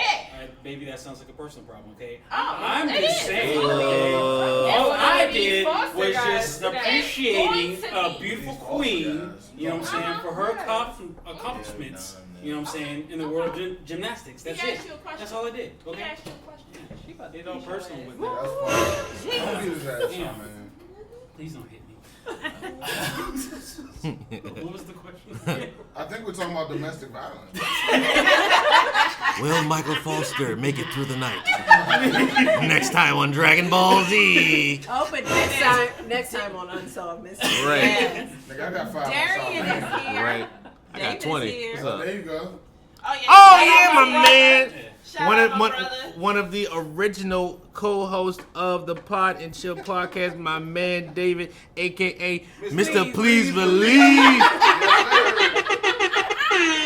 What's good, Brody? What's happening, man? Just, get off that good work shift, Yes, sir. Black man working hard. Black man. Let's AKA go. slave trade. Yeah. You know what I'm saying? So, I mean, yeah. I mean, it is what it is, man. I hear y'all talking about, Sha'carri. Yeah. What is your intake on that, Man, Mr. Please? honestly, man, from what I've seen, I think, man, my issue is just that the response that we got from the black community, man, how quick we are to come down on our own, man. So we witness failure, and she's pretty much displayed a level of excellence. Like it's like the same thing with like LeBron. You know what I'm saying? Like we just for some reason our people have a problem. LeBron's one of the greatest of all time. I don't know why Yes. people It's just, man, we love hating on each other, man. I understand. It's the And you know what's bandwagon. crazy? I seen on my timeline on Facebook a lot of in the gay community, the black gay community, really going down on her because apparently there's some tweets out there that she had tweeted about the whole Lil Nas X Montero Yeah, the Montero situation. thing. Yeah. So everybody's like, "Well, Carmen's a bitch. You want to talk about that?" So I'm like, man, that's kind of fucked up, bro. Like, it's crazy. You know what I'm saying? Like, What did she say about that video that we can't say? I mean, It's not even that. We can't It's have an not- opinion. yeah, it is opinion. Nobody can have I a honestly fucking felt like opinion. that damn video was off the hook. That shit was off the hook. LGBTQI+, man, they undefeated. I can't Plus, lie. yes, sir. Disney Plus. They undefeated, man. Come on They go now. hard. Disney Plus. Yes, I'm sir. not hating Honest on. with you. I'm not hating on nobody, but that video was off the hook. Okay. I don't. No, I because try not one to of be- her other tweets was if you're a guy and you wear pink, you can go to hell or something like that. You gay as hell. Oh, she did? Right. So it was a double-edged sword. You can have your I did not opinion, know that. but baby girl, you are also a member of the community. Who said that? I did Yes. not know that. I was Give me just Google that. about to Yes. ask that. What? Doesn't she have a girlfriend? Does she? Yes. I don't know. Yes. She does. That is But that's that still is her. the, That's the still her thing. opinion, man. And still that's her opinion. fine, but I'm just saying, like, if that is going to be the discussion, then you have to understand for a You community. can't be gay saying another. Right, you thing. can't say, nigga, you gay as hell because you got on a pink shirt. I You didn't know sure that. she- Hold on. Bitch, Let you me gay make sure this too. is You real. sure she wasn't saying that Say he's that tacky? again. Let me Like, make sure this is real. Yeah, you you can't. sure she wasn't trying to say he's tacky? Like, for wearing pink, if you a I man, read you his wear pink. tweet. She said it's gay as hell if you wear. I'm not talking about the Gay Lil isn't Nas X. tacky. I know. I'm just saying. No. You sure it was okay? It ain't pink, it's I'll take salmon. your word for it. I'm just saying. No, no, brothers don't wear pink. We wear salmon. Salmon, baby. Salmon, baby. Pastel colors, my nigga. The L in there because technically listen, man. I know the L is salmon. Well. Yeah. But I'm saying salmon. Let me tell you Okay. something. African I said I know the L is salmon. He said I know the L is salmon. Yes. You better preach. Watch out. Y'all funny. Bruh. Yeah, man. I mean, if that's true, I have not looked up that information yet because, like I said, I don't do cap information over here. Yeah. But Well, if she did say some shit like that, right? No, Right. If she did say that, then that's kind of she contradicting the fucking. No, a friend of mine actually posted her tweet. You did? Yeah. It was two About tweets. the little Nas X thing? Yeah. It was one Yeah, about she that. has- and Oh, one I'm about trying to pink fit. guy What did with she pink say about shirt. the little Nas? That, like, if BET you Awards? if you support Nas or if No, you it were wasn't pink, about the like BET unfriend Awards. me. It Or was something in like March, that. so I think it was about the music video. See, Which, it, if I you see. want to talk about the music video, now I haven't seen it, but I've heard a lot of people talk about I like seen the how the video. demonic references. It was Oh, all wow. If she was talking It was about, all if for she her. was talking about that is different. But then there was a totally Yeah. separate tweet around that see. time that specifically said, if you're a guy and you're wearing pink, you gay as hell. She's busy. No, it was more. And that's it. She's young, she's busy, busy, she's really and she's busy. on Twitter. young. And Twitter is She made never mistakes. kind to young people. No. and the crazy part about it is when she gets older, all this shit's gonna catch up to her again. Again, they're gonna bring her right This shit's back crazy. up. Just like She what they gonna did for wish she Kevin didn't Hart. do it all in this section right Absolutely, here. definitely. Where she has gold medals on the line, she's gonna wish she didn't do it in this section in this moment right You now. obviously- Because you don't get many opportunities to do this. It only comes around every 4 years. Luckily, she kept her. Nike's still keeping her. Yeah, but I mean, Yeah. Fortunately. she almost blew like Business reasons. If you, Right. I don't think you go to Okay. the Olympics more than like 3 times because it's only once every 4 years. Your career is not gonna last more than 12 years in that type of sport. Right.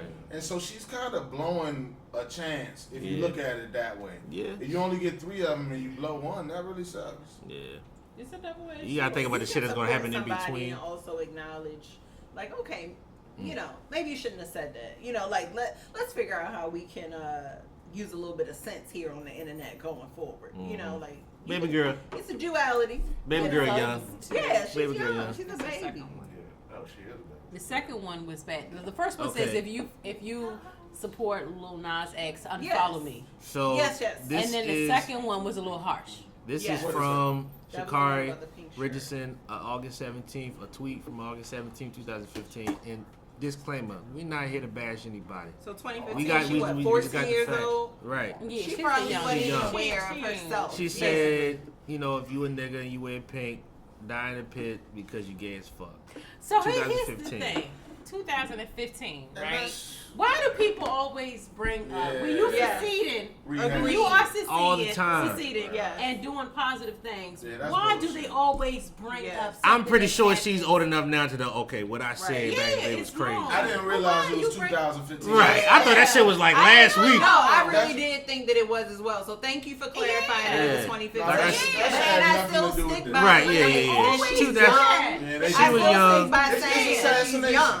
Yeah. It's assassination. Like, where are you coming from? How did you even keep Try It's to a bring form- somebody Like, down. where did you That's find it. these It's a from? form of assassination. Yeah. You know, when you get to the top, you best believe you're gonna bring some haters along. Oh, my facts. God. Sha'carri, You best let me believe tell you you're gonna something. We bring some riding haters for you no matter what. People make mistakes. along. Yeah. As long as you learn from them, we gonna ride for you no matter what. So And at, shout and out at the end of the day, I gotta Sha'carri. say this, man. Like, until you know what it's like to lose a parent, you can't tell that young lady how to cope. That's Yeah, a fact. yeah. Everybody copes Yeah, differently. right. You know what I'm saying? Hello. You Yes. got your parents with you here, man. They actually raised you. You can't tell that young lady how to cope and what to do and how to react off her mother after she learned on an interview. Can you imagine Right. you not knowing about your mother That's passing a and you fact. get it on an interview? Right. Excuse me, how do you feel about How? Mr. Richardson, how do you feel about your mother passing? Excuse me? I gotta find an interview, man. You know what I'm saying? Like, how do you react to that? I don't think that they broadcasted it. They didn't. I don't think so. I'm gonna try to look If for it. so, Probably then on YouTube I or think it would be talked about by now. It would be on YouTube. Yeah. And I'm not. I was joking with Mike the other day, but it's for real. Like, thank God she didn't like do coke or heroin or something. Yeah. Like, she was really going through some stuff. You know what I'm saying? She did a little bit, smoked a little weed. I mean, Right. you know, I forgive you. Well, fuck it. I just guess I'm just gonna be the asshole here. Like, out of all the drugs she could have considered doing, like, why weed? Yeah. The one We drug will say that's going to that's disqualify what I'm you Right. from like what you're doing. I Right. think all drugs. The are. one No, drug. no, Well, I because say- You know that specific They don't drug stay like in your that's system. been tested They don't stay in your since system. before any of us were born. yeah.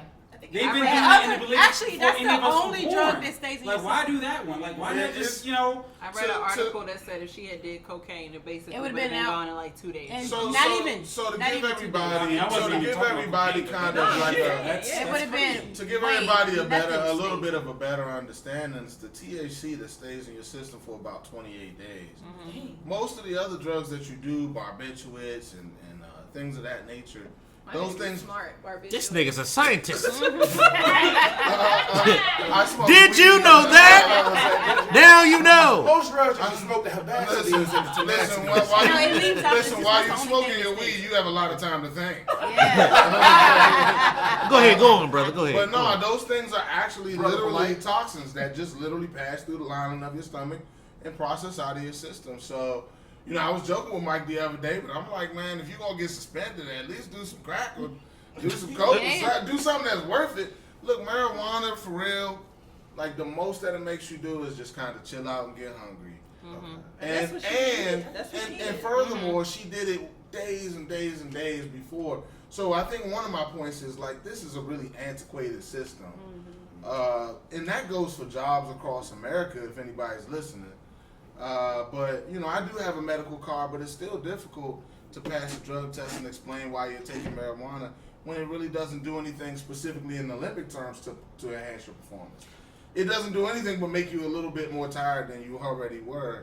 And she did it days and days before, so it's really stupid to consider it performance enhancing, I think. Well, I don't think they're question considering that. the performance enhanced. I think I it think- is because I think they did I say know like that. plenty of It's people not. who like It's they not, they but smoke I know. weed They before said- they did work they out. say- Go ahead, and Mike. they work out for hours. Right.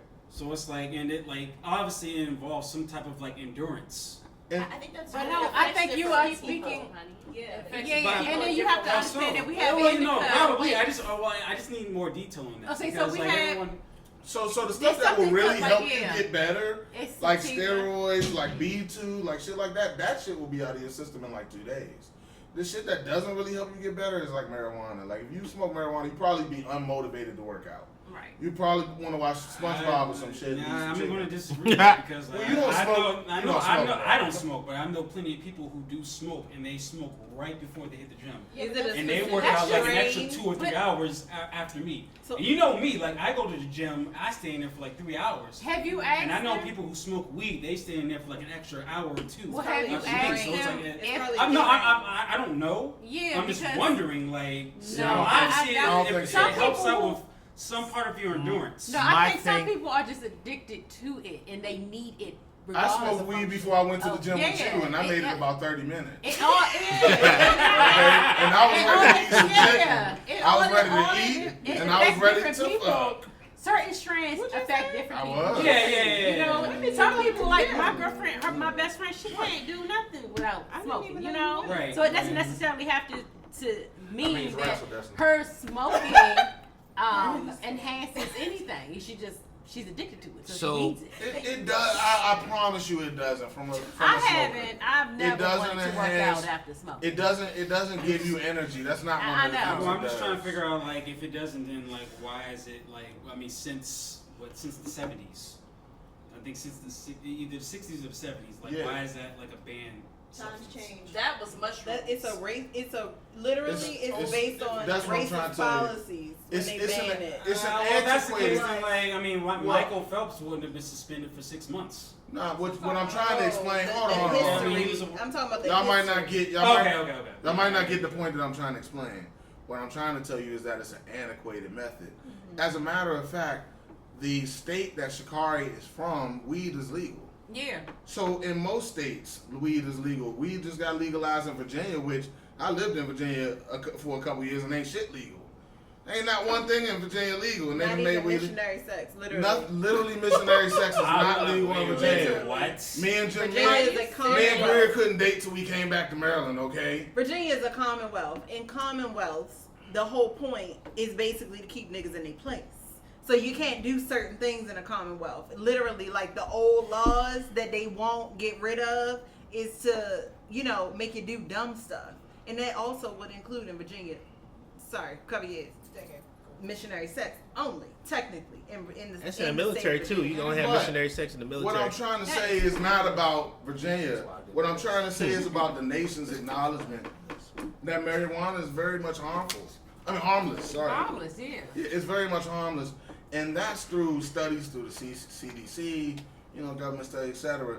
This is an antiquated law. This is not, marijuana is not something that's going to enhance anything that you do. This is going to make you chill a little bit harder. This is what I think about this whole situation. Okay, you got these folks on the board, on the U.S. Olympic boards. Ask yourself this question.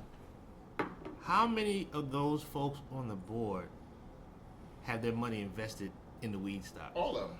Yeah, Let me tell you this. I'm actually medical.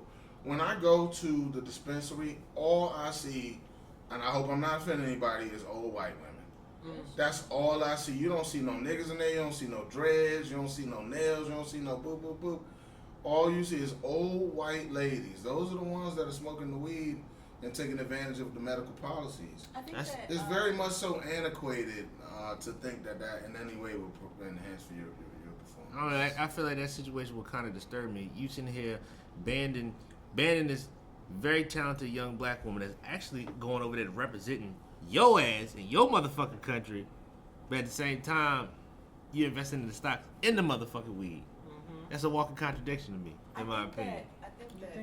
And taxing the hell out of it, by the way. Right. Taxing it to death. That's a fact. Yeah, big time. That's what you were saying, man? Oh.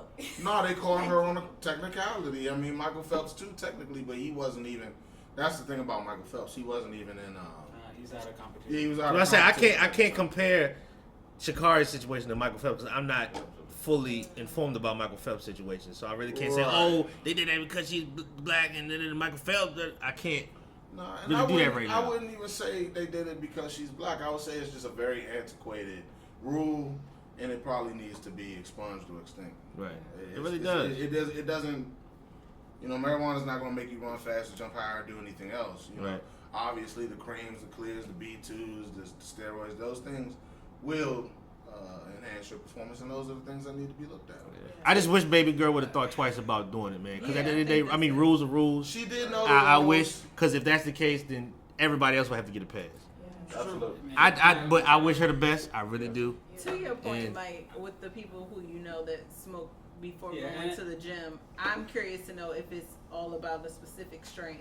Because some strains of weed will not make you mellow. Some of them will, some of them will kind of make you. So you have sativa and you have indica. You can look at it as an up or a down. Like indica makes you go to sleep. Sativa doesn't necessarily make you want to run through a wall. No. It makes you happy, euphoric. Makes you think a lot. It's not something where you're going to run 100 miles an hour. I'm just saying. Yeah. It lifts your spirit. It doesn't make you more energetic. Yeah. It lifts your spirit. It heightens your glow. Like it's more of a daytime picker upper kind of thing. But that doesn't mean that you're gonna run faster or push weights harder. That's why your skin looks so good. No, my skin looks good because it looks good. Okay, David. And I was just going to say, just Mike, from like a. Mike, hold on for a second. That's you were saying something? Oh, sorry. Yeah, I was gonna say that historically, I think that weed has kind of always been something that black people, as a people, we cannot do. Because I've noticed that during I think in the system, white boys will be smoking weed in the car and be caught by police, and they're like, oh, well, your kids, they're fine. Black men will get literally 30 to life in jail if they're caught with a nugget of marijuana usually.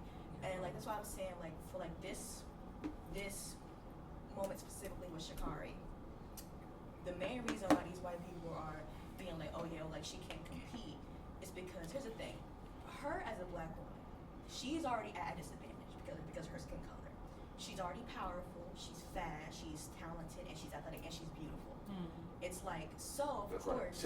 And she's cocky. And she's cocky. And she has every right to. And they don't like it though. They don't like that. They don't like that. Here's the thing, with white men, if they're if they're confident, it's just seen as confidence. But with black women, we're confident, we're cocky, we're sassy. Too big for your britches. All that. So it's they saw an opportunity to be like, okay, well, Chop her down. she cheated because she's on marijuana. In my opinion, I think it makes her cooler. Because it's like you smoked weed like what, like 2 maybe 3 weeks before. Like it's like you ran that fast on smoker lungs. Right. How did you do that? Right. You ain't never lie. I ain't never think about it that way. How you beat motherfuckers and you still got some shit in your lungs? That's the reality. Weed slows you down. So it really is impressive what she's doing. But it's also because she smoked it so long before. Like if you smoke something, it'll last you for a couple of hours, not a couple days. So if she smoked a couple weeks before, the effects weren't even in her system while she was running. So like you're saying, it all kind of does come off like an assassination.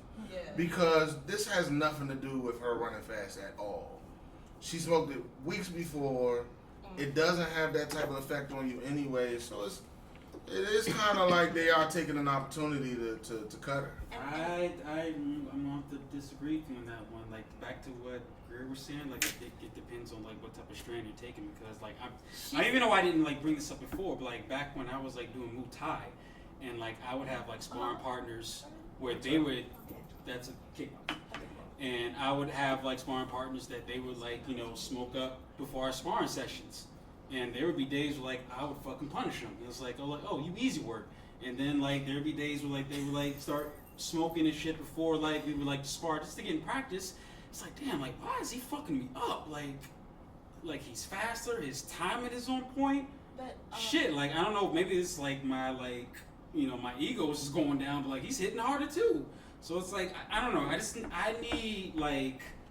I need them to go more in detail to why exactly, you know, whatever specific strand of weed is like. But didn't they say it was still weeks prior to her running? So it's not going to last. It's not going to affect her. The weed, whenever you smoke, it only gets you right then and there for a few hours. Mike, just come over to my house. You can study me for a couple I know.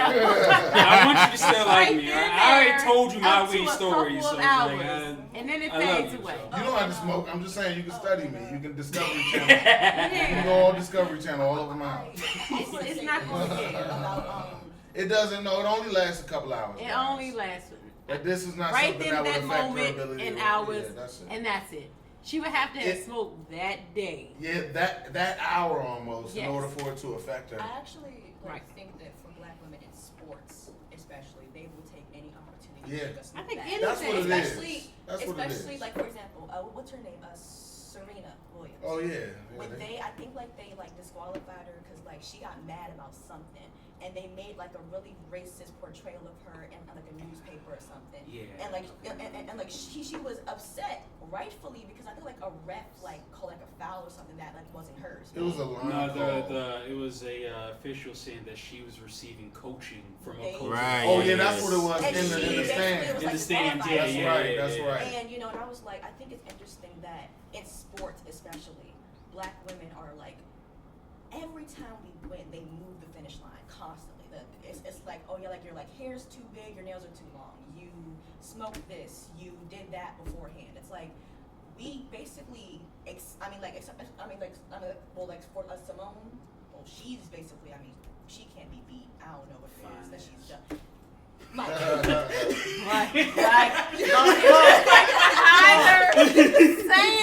would increase ratings. If they fall on the podcast, baby, I love you. Don't beat my ass. Please don't beat my ass.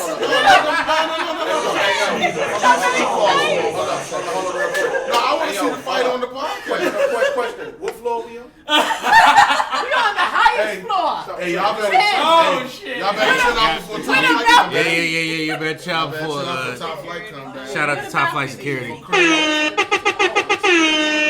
They came through here early. Craig and Dave. Y'all got security up in here? That's right. You can't do shit to me. Clyde and Dodo. Craig and Dave. Craig and Day. It was just Day that came up though. Yeah, it was though. All I gotta say is, man, for all the beautiful black women that's going over to the Olympics this year, y'all do y'all thing.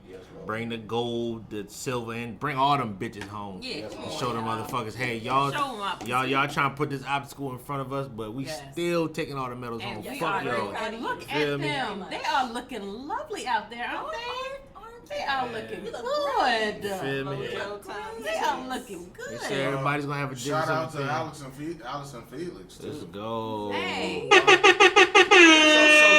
give a quick synopsis, a couple years ago when they had the Olympics last, they actually disqualified her. America did because she was pregnant. So if you guys look now, she just had a cover photo on a magazine where she showed her C-section stuff. Oh, the girl who left Nike and Yeah, started her Nike own kicked sneaker her, line. yeah. Nike fucked up for that. So yeah, just the That's the one that got pregnant, right? What is the word I'm looking for? Anyways, it's so hard to get back. It's so hard to get to the Olympics in the first place. Once you're disqualified, it's so hard to get back because you're 4 years older, especially in a sport like track. So shout out to her. After having a baby, C-section scar and all, she's at the top of her game again. And I can't imagine, us dudes, we don't get pregnant. I can't imagine what it would take to climb back to that mountaintop. So That's a fact. shout out to her. Shout out. Felix, man. Shout out to her, yo. Straight up, man. Now, we're going to segue over to another sport. I don't know if you ladies wanted to stay because we still got topics that we can still talk about. I still got Juneteenth on the list. I still got Bill Cosby, aka Pill Cosby, aka Quaalude King, aka Dwoop God. You know what I'm saying? We still got a lot of topics. Hey, I say this. You know what I'm I called saying? my girl that day and I said, cover all your drinks in your house. Yes, sir. I said, get tops for all your coffee mugs. Yes, sir. I That said, shit is get crazy. covers, okay? Bro, look, I seen the women that he. Yeah, that shit's crazy, bro. Hey, man. That shit crazy.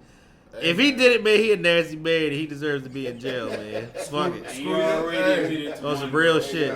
Hey, screw your orange juice top on tight. Hell yeah. You don't know. Yeah, I still got some shit to cover, man. Look, to be honest, we had 2 hours on this podcast. I noticed. I was wondering how long this was going. We had 2 hours, but you know what? The longer the podcast is, the better algorithms for my podcast. Got so. you. Okay. You know what I'm saying? So I'm all with it.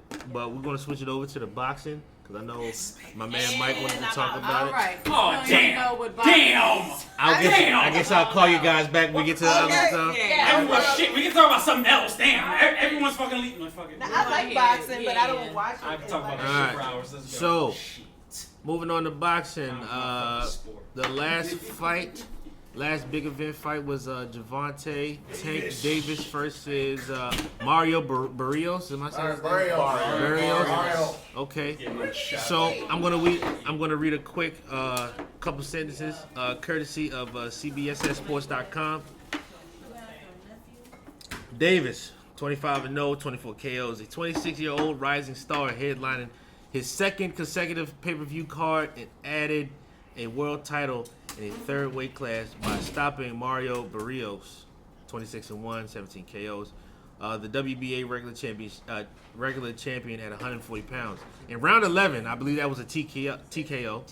Okay. In round 11 of a thrilling, dramatic slugfest inside State Farm Arena. Although Davis was leading on all 3 scorecards at the time of stoppage, Barrios was bruiser and largely fighting him on what appeared to be even terms throughout the series of competitive and exciting rounds to close the fight.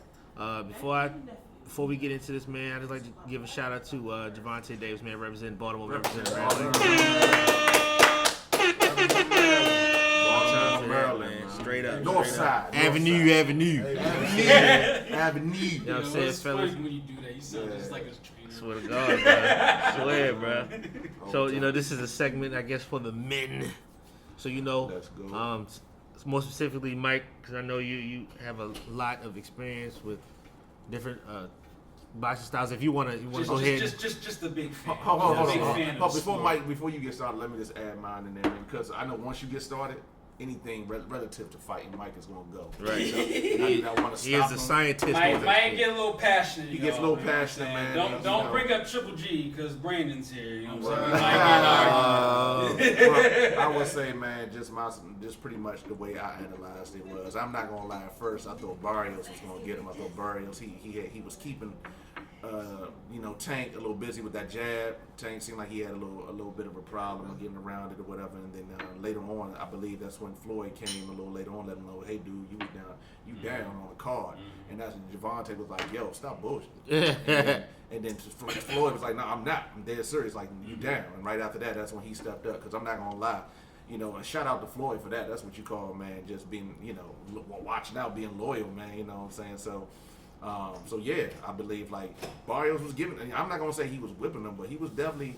It was he was adding some strategy. Give him a run for his money. He was giving him a little run for his money. Okay. I mean, to the point, but it wasn't like he wasn't doing anything like he wasn't doing nothing crazy. He was just using basic fundamentals, which is from a shorter guy. You know what I'm saying? He's a taller guy, got a longer reach. I'm jabbing you. You know what I'm saying? I ain't gonna allow you to come in.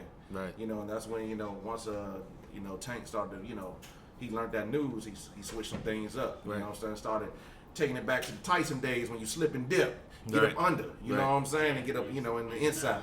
You know what I'm saying? And then, then on top of that, at that particular time, his defense started to improve too, because his defense wasn't as good. So, Barrios almost had. I'm always rooting for the whole team though, even though he's North Side. You know what I'm saying? I'm Capitol Heights, Maryland, PG County, South Side. Let's go. Gary Russell Jr. Let's go.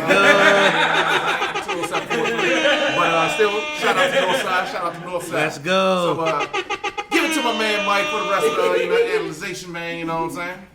Well, I'll chop in a little bit. Okay, that's not all me, you know what I'm saying? It is going to be all Mike. But Mike's the architect of this shit. He's the architect of this. This is his thing. But nah, man, shout out to Javante. He's going real strong. He's taking over different weight classes. The only thing that I would like to bring up is he's taking over different weight classes. He's picking and choosing certain opponents. Okay, fair enough. And I would add, but I just wanted to talk about like the point that he brought up with Floyd not being in his corner, but yelling really from the sidelines. And I understand we've all watched the 24/7s where Floyd is talking for Javante, talking in place of Javante, telling Javante pretty much to shut up, and he'll do all the talking. I wanted to toss that question to Mike. I wonder if he feels like that's having a positive or a negative influence with him. I mean, I saw clips from that weekend where he was talking over the actual trainer, coming over in the corner. You only have a minute. And Floyd took up the entire minute, explaining, what he wanted or his vision for Javante and not letting the trainer who's getting paid to train do his job. So I kind of wanted to toss that angle to Mike too, because I thought that was pretty interesting. Floyd's obviously, one of the great fighters of our time, but there's a certain etiquette to letting, trainers and managers do their job, and so I'm interested to find out what Mike thinks about that. No, I mean, that's actually a great question, because, I saw this exact same thing when Floyd Mayweather, came into, the corner, started yelling at Devontae, do this, do that. And, as a man, as a trainer, you know what I'm saying, it's kind of do you find that insulting, that, I spend, anywhere from, 6 to 4 months in training camp, with Javante, and I forgot the trainer's first name. I know his last name is Ford. Sorry, but he's almost like a father figure to Javante. Yeah, right. And you have one of the greatest boxers to ever live. Not only within this generation, but just period. Right. Coming up to you, but not coming up to you, but coming in your corner and just shouting out all these commands and just over talking you and you're the trainer, you're trying to give him directions, but it's Floyd's just blah blah blah. It's what do you do? Especially because I'm a trainer, I have a plan round by round. Yeah. And if you come and take my round, come and take my time, then I can't implement something that's meant to be for round 4. Now I gotta wait till round 5 to talk about it. No, but that's what I'm saying. I'm even asking myself. It's well, what am I supposed to do? Am I gonna curse out Floyd? Money fucking Mayweather? What am I supposed to do? Exactly. He's practically paying for all this shit because the fight was under his promotion, Mayweather Promotions. Right. You know what I'm saying? So is Floyd? You think Floyd's kind of a bugaboo? I mean, it's Floyd Mayweather. Right. You're not going to get bad advice from him from the corner, but it's kind of me. It's probably would have been a mistake. But if I was in the corner, if I was forward, I would have been like, you know, hey, Floyd, respect my shit, man. It's like, this is my fight. Right. You know what I'm saying? Don't know if that would have been the best decision or not. Right. You know what I'm saying? Because it's Floyd fucking Mayweather. It's a complicated You know what I'm saying? thing. Yeah. It's like the situation it's complicated. Yeah. Not only is he paying for everything, but also, well, he's promoting them, but also he's also one of the, you know, better fighters, man, in history. Yeah. You know what I'm saying? Yeah. So I would say, like, as most recent, I would say. Mm-hmm. You know what I'm saying? So. And that's what I'm trying to figure out, because there's a tear. There's like, man, I really want to listen to this guy because he's one of the great fighters. But then my trainer, like, to his point, has been preparing this game plan for months and months and months. Yeah. And what Floyd is doing, unfortunately, is taken away from what the trainer's allowed to do. We're taking away from the power of the trainer. So there is a tug of war there. Like, I want to listen to the greatest fighter of all time, but I also have this trainer who's specifically been focusing on this fight for 6 months. So that's kind of what I was asking. Yeah, and that was the thing too. It's like you even saw in Davis's face. You know what I'm saying? Each time his trainer Ford was saying something, Floyd would like just come. Calvin Ford. Calvin Ford. Yeah, Floyd would come in the corner, and you just saw Tank. You know what I'm saying? Like, just go straight to him and to advice. It's like, you can't get mad at that. You know what I'm saying? It's like, I don't know what exactly Calvin Ford's accolades is as a boxer or as a trainer, but you can't sit up here and tell me if you have fucking Floyd Mayweather coming in your corner and giving you advice, you ain't gonna turn your head like, hey, shut the fuck up. You know what I'm saying? Right, and turn your head and listen to him. Right. You know This what I'm motherfucker's saying? undefeated for a reason. Yeah, exactly. Absolutely. You know what I'm saying? Like, reasons that's going to differentiate between, you know, who you talk to, but, you know, he's undefeated. You know what I'm saying? So, yeah, I mean, I was going to say, that night, like, or for that situation, I felt bad for Calvin, man. Because, like, that must have been so fucking awkward to deal with. It's like, you know, like, I'm a grown-ass man. I'm in my I think he's in his mid-40s, mid-50s. You know, trained with this fighter who I damn near consider my son. You know? And just have, you know, like this athlete, this great athlete, this boxer, Floyd Mayweather, come in, just fuck up this entire game plan that I've mapped out for almost like 6 to 4 months. You know what I'm saying? To the point where, like, my fighter, my son, you know, in my eyes, is, you know, ignoring me and paying attention to this motherfucker. It's disrespectful. Yeah, I mean, it's just like, I would feel like if I was in a situation, you know, especially if that was my kid, you know, it's like, I would feel like that's like the ultimate fucking disrespect. Let me ask you you a know? question real quick. Has Tank lost any fights? No, he's undefeated. Undefeated right now. Right? So you know what I realized about Tank is pretty much what Adrian Broner wanted to be. You know what I'm saying? What I mean by that is because before Tank, you remember Adrian Broner was Floyd's protege. Mm-hmm. You know, so but he had a lot of a lot of antics out of the ring. He was out of You know what I'm pocket. saying? He was just out of pocket. So I look at that. And you know, I believe at that particular time Floyd believed in him too. So I'm playing a little bit of devil's advocate, but still praise the Lord. However, what I'm saying is, like, you know, I think Floyd probably got a little bit beside himself and just like, yo, man, you know, because when you see somebody you know, like you got somebody you're promoting and you got somebody who you're trying to develop, I guess, kind of like want to follow your footprint. You might sometimes step out of pocket. Now, was it right? No, it wasn't. Honestly, he should have, as a box promoter and everything. Hey, promote and chill. But also, you gotta understand, Floyd, man, he still somewhat feels he can still box. So, you know what I'm saying? You got that part. You know, you also got, like, being the fact, like, you know, like I said, he's one of the greatest boxers, like, in most recent history.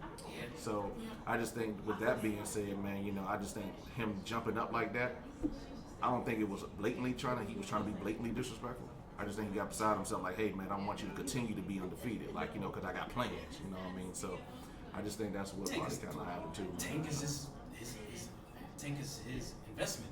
That's what I'm saying. You know what I'm saying? Yeah. He's like, hey, hey, I don't give a fuck if you're his trainer or his father figure or whatever. Like, yo, this is my money. Yeah. You know what I'm saying? Like, he's the top That's fighter a good point. in my fucking under my stable. That's a good You know what I'm saying? Yeah. So when you look at that, like, can you get mad at Floyd for that? Nah, cause you're right. If I had money on the line, I'd jump in too. Yeah. I'd jump in and do whatever I could to make And sure then my money came especially after the pandemic, like this is one of the few fights where it's like they had like an open crowd, because the last fight that Tank had when he went up against Leo Santa Cruz, like I think like the crowd was only at like 20 or 10% capacity. Yeah. You know what I'm saying? This is I don't a even think it was that full-fledged crowd. Yeah, I think it was like lower than the I last think it might have fight, you know been what I'm like saying? I think it might have been one of those spot Yeah, fights. so like the live gate as far as like ticket sales was like well over like, you know, a couple of $1 million, you know what I'm saying? So it's like, yeah, this is like big money on the line. So it's like And what Dave was saying at first, like Barrios was actually giving him plenty of competition in the beginning. Yeah. I'm pretty sure that's why Floyd felt the need to step in. Yeah. I mean, honestly, I'm not even gonna lie, man. Like Mario Barrios, like I'm not gonna bullshit. I did not know who the fuck he was. I've seen a couple of his fights during the I didn't know who he was. He's top ranked, right? No, he's with PBC. Oh, he is. It's That's just why I that, said like, Fox, he right? wasn't really as promoted, you know, as a big name under the PBC label. Yeah, I've seen him on PBC during COVID. Yeah. Yeah, that's the only reason I knew who he was. No, yeah, I mean, yeah, he wasn't like a big name on the PBC label. Honestly, I just think that for Tank, it was just like a good opportunity for him to avoid. I don't want to get so much hate for this shit, but I don't give a fuck. It was a good opportunity for Tank to avoid top competition and his class. And yeah, two of his weight classes that he goes up and down in, which is 130 and 135. 135. Yeah, 135. Right. It's kind of like, all right, oh shit, hold up. Because there's so many fighters he could. Yeah, exactly. But it's like, why not just take on that competition? And like, I'll name those fighters in a few. Tia Lopez. Yeah, I mean, there's so Lopez, many. You know, Devin Haney. Debbie Haney. Yeah. I would love to see him go against Devin. Yeah. There's so many people in the 135. Lomachenko. Yeah. You know what I'm saying? Nice. Actually, Lomachenko is nice, man. This dude's that fought tonight, Chris Colbert. He doesn't have like knockout power, but he's like technique wise, it's a bad, scary motherfucker to get in the ring with. So if I was Floyd, you know what I'm saying? I'm thinking like, all right, shit. Let's look at the 140 pound division. Mario Barrios, I'm saying he's undefeated, flat-footed, more of a brawler. Yeah, he's tall as shit, but this is easy money. Yeah, Tank can fuck him up. Right. Damn. Right. Damn, how am I gonna sell this shit? Okay, he's tall, he's big, no one knows who the fuck he is. Maybe I can show a couple of clips of him knocking motherfuckers out. You know what I'm saying? Knocking out, Uber drivers, taxi cab drivers. You know what I'm saying? It's a good selling strategy. Right.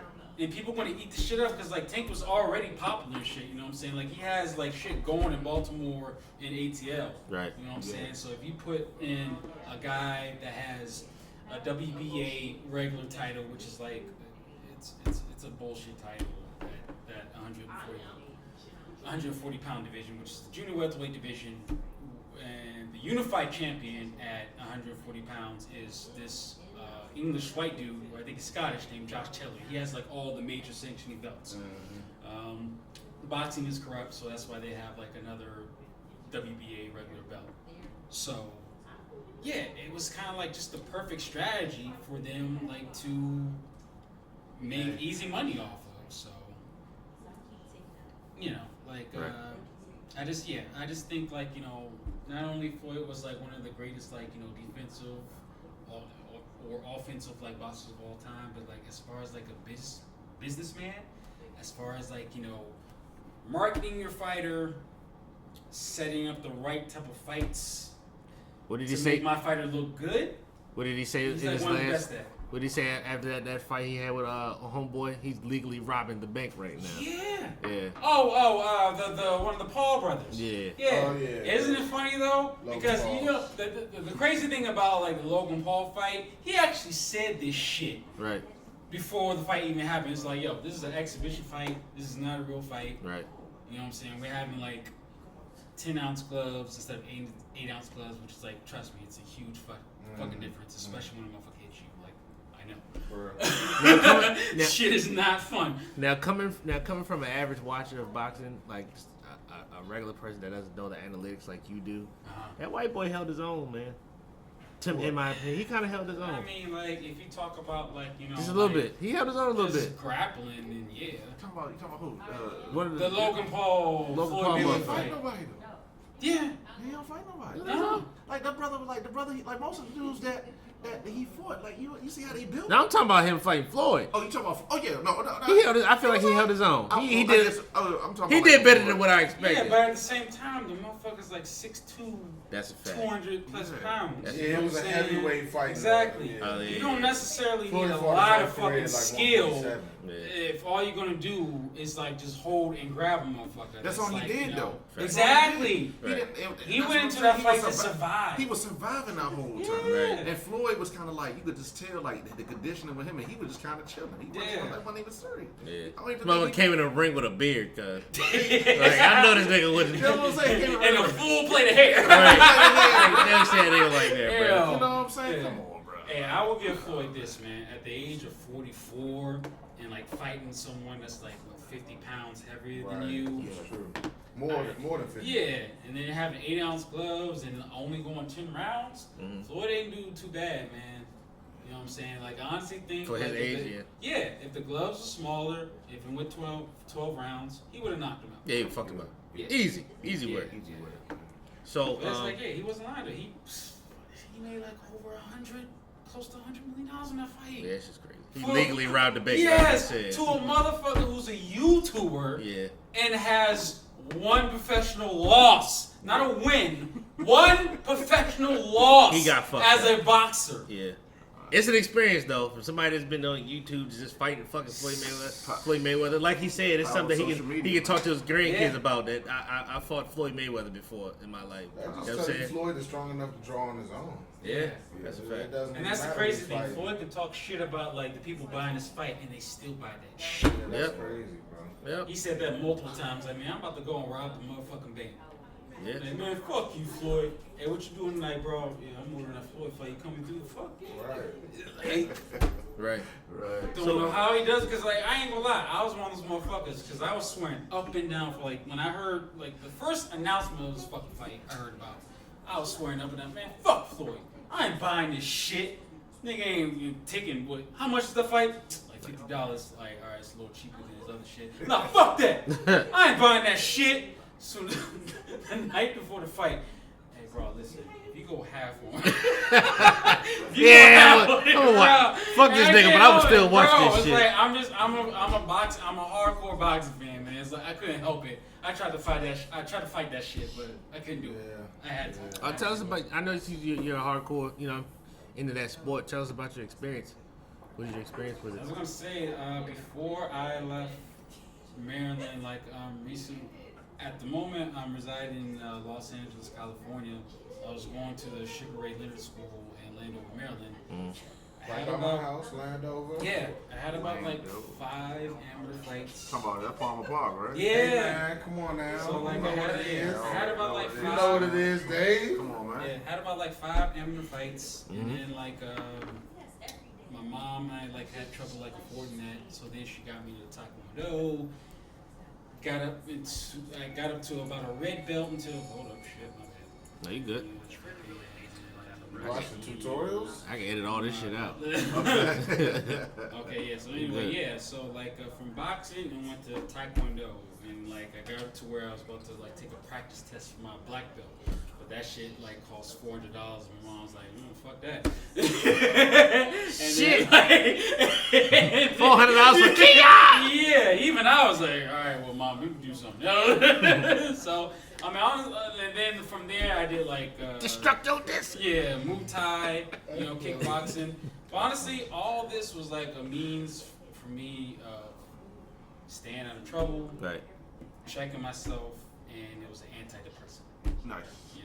Nice, bro. So, that's good, man. Like it's one of the things, with me and Charmaine, like whether we have like a daughter or son, like I would, if they want to, I would love for them to get in like combative sport. Like I think that's one of the best ways to relieve stress and stuff. Eradicate. I did some Taekwondo growing up. But shout out to moms for that. Yeah. Shout out to moms. Oh for that. yeah. Shout out to moms. Yeah, yes. Shout out to moms. I was a goddamn brat when I was a kid. So, I would agree with that. Yeah, fuck you, Brandon. But no, like even like little asshole that I was, like my mom like always supported me, always had my back, no matter what I wanted to do. Our mom's the greatest, man. Moms are the greatest, man. Nothing like a mother's love. Shout out to Big Sean. Yes, sir. Shout out to Big Sean. Let's go. That's what's up, man. Well, you know, I really do appreciate you giving me, you know, insight on the boxing realm because, you know, I'm not too familiar with it, man. I'm glad you're on this podcast, on this episode specifically. I'm glad you guys are talking amongst each other, talking about this boxing because I'm learning something from this. And I'll say one more thing before you move on from boxing. We got Fury and Wilder coming. Yeah, no, I was about to move on. About the next Hold podcast. on. Okay, hold on now, because I was about to talk about this a little bit now. I just wanted to make sure. Did y'all have any more final hot takes about the whole Gervonta Davis fight? Did y'all have any more? He's a beast, man. He's a beast. He's a beast. I like Gervonta. Let's give him his flowers while he's doing Let's it. go. Yeah. Shout out to Devontae. Shout out to Devontae, man. Keep doing your things. Keep staying undefeated. Facts. You know what I'm saying? Keep on repping Maryland. Repping Maryland. You know what I'm saying? Not Maryland. Maryland. Shout out, yo. Shout out to Devontae. Like, stay undefeated. You know, take your flowers, but at the same time, like, I just want, as a fan, I want to see you in there with like top opposition. That's all. I ain't gonna lie. I would love to see him against Devin Haney. Woo! I love to see him. That boy Devin Haney got some hands on him. That boy got some speed on him. I gotta look this cat up. I don't know nothing about that. No, look at highlights of Devin Haney, Lomachenko. I know Lomachenko. I seen him. Even tonight. He lost his last fight though, right? It's a little controversial. Okay. It depends on who you talk to. Okay. He went up against Teofimo Lopez, another opponent that Gervonta Davis could fight. And if also I have to put out there, man, if my man Gary Russell could fight at least more than one time a year, you know what I'm saying? Then Joey, you should have been on this damn goddamn podcast You know talk what about I'm this saying? shit. You We know what all I'm know saying? that's your boy. Yeah, I'm gonna holler at you when I see him. Gary Russell is another brother from 20743. Oh yeah. And Gary Russell Jr. is sweet. He's nice. Yeah. He's nice, bro. I got He y'all. just don't fight as much. Y'all gotta send me these. Y'all gotta send me these names, man. I want to look these cats up. Gary's a fucking beast, but like Dave said, like he only fights like once a year, man. Yeah. He don't That's fight like, enough. yeah. Well, that's the hot take on the Gervonta Davis fight, man. Moving on, I don't want to stay too long on this fight coming up. Deontay Wilder versus Tyson Fury. This is the fourth fight? Third fight. Okay. So, if you guys are not familiar, to my audience, they've been going on with this battle for the longest time. Yep. I'm going to read something quick, courtesy of Wikipedia. So, on November 27, 2019, it was announced that Wilder would face Tyson Fury on February 22nd, 2020. Let me try to get to the good shit.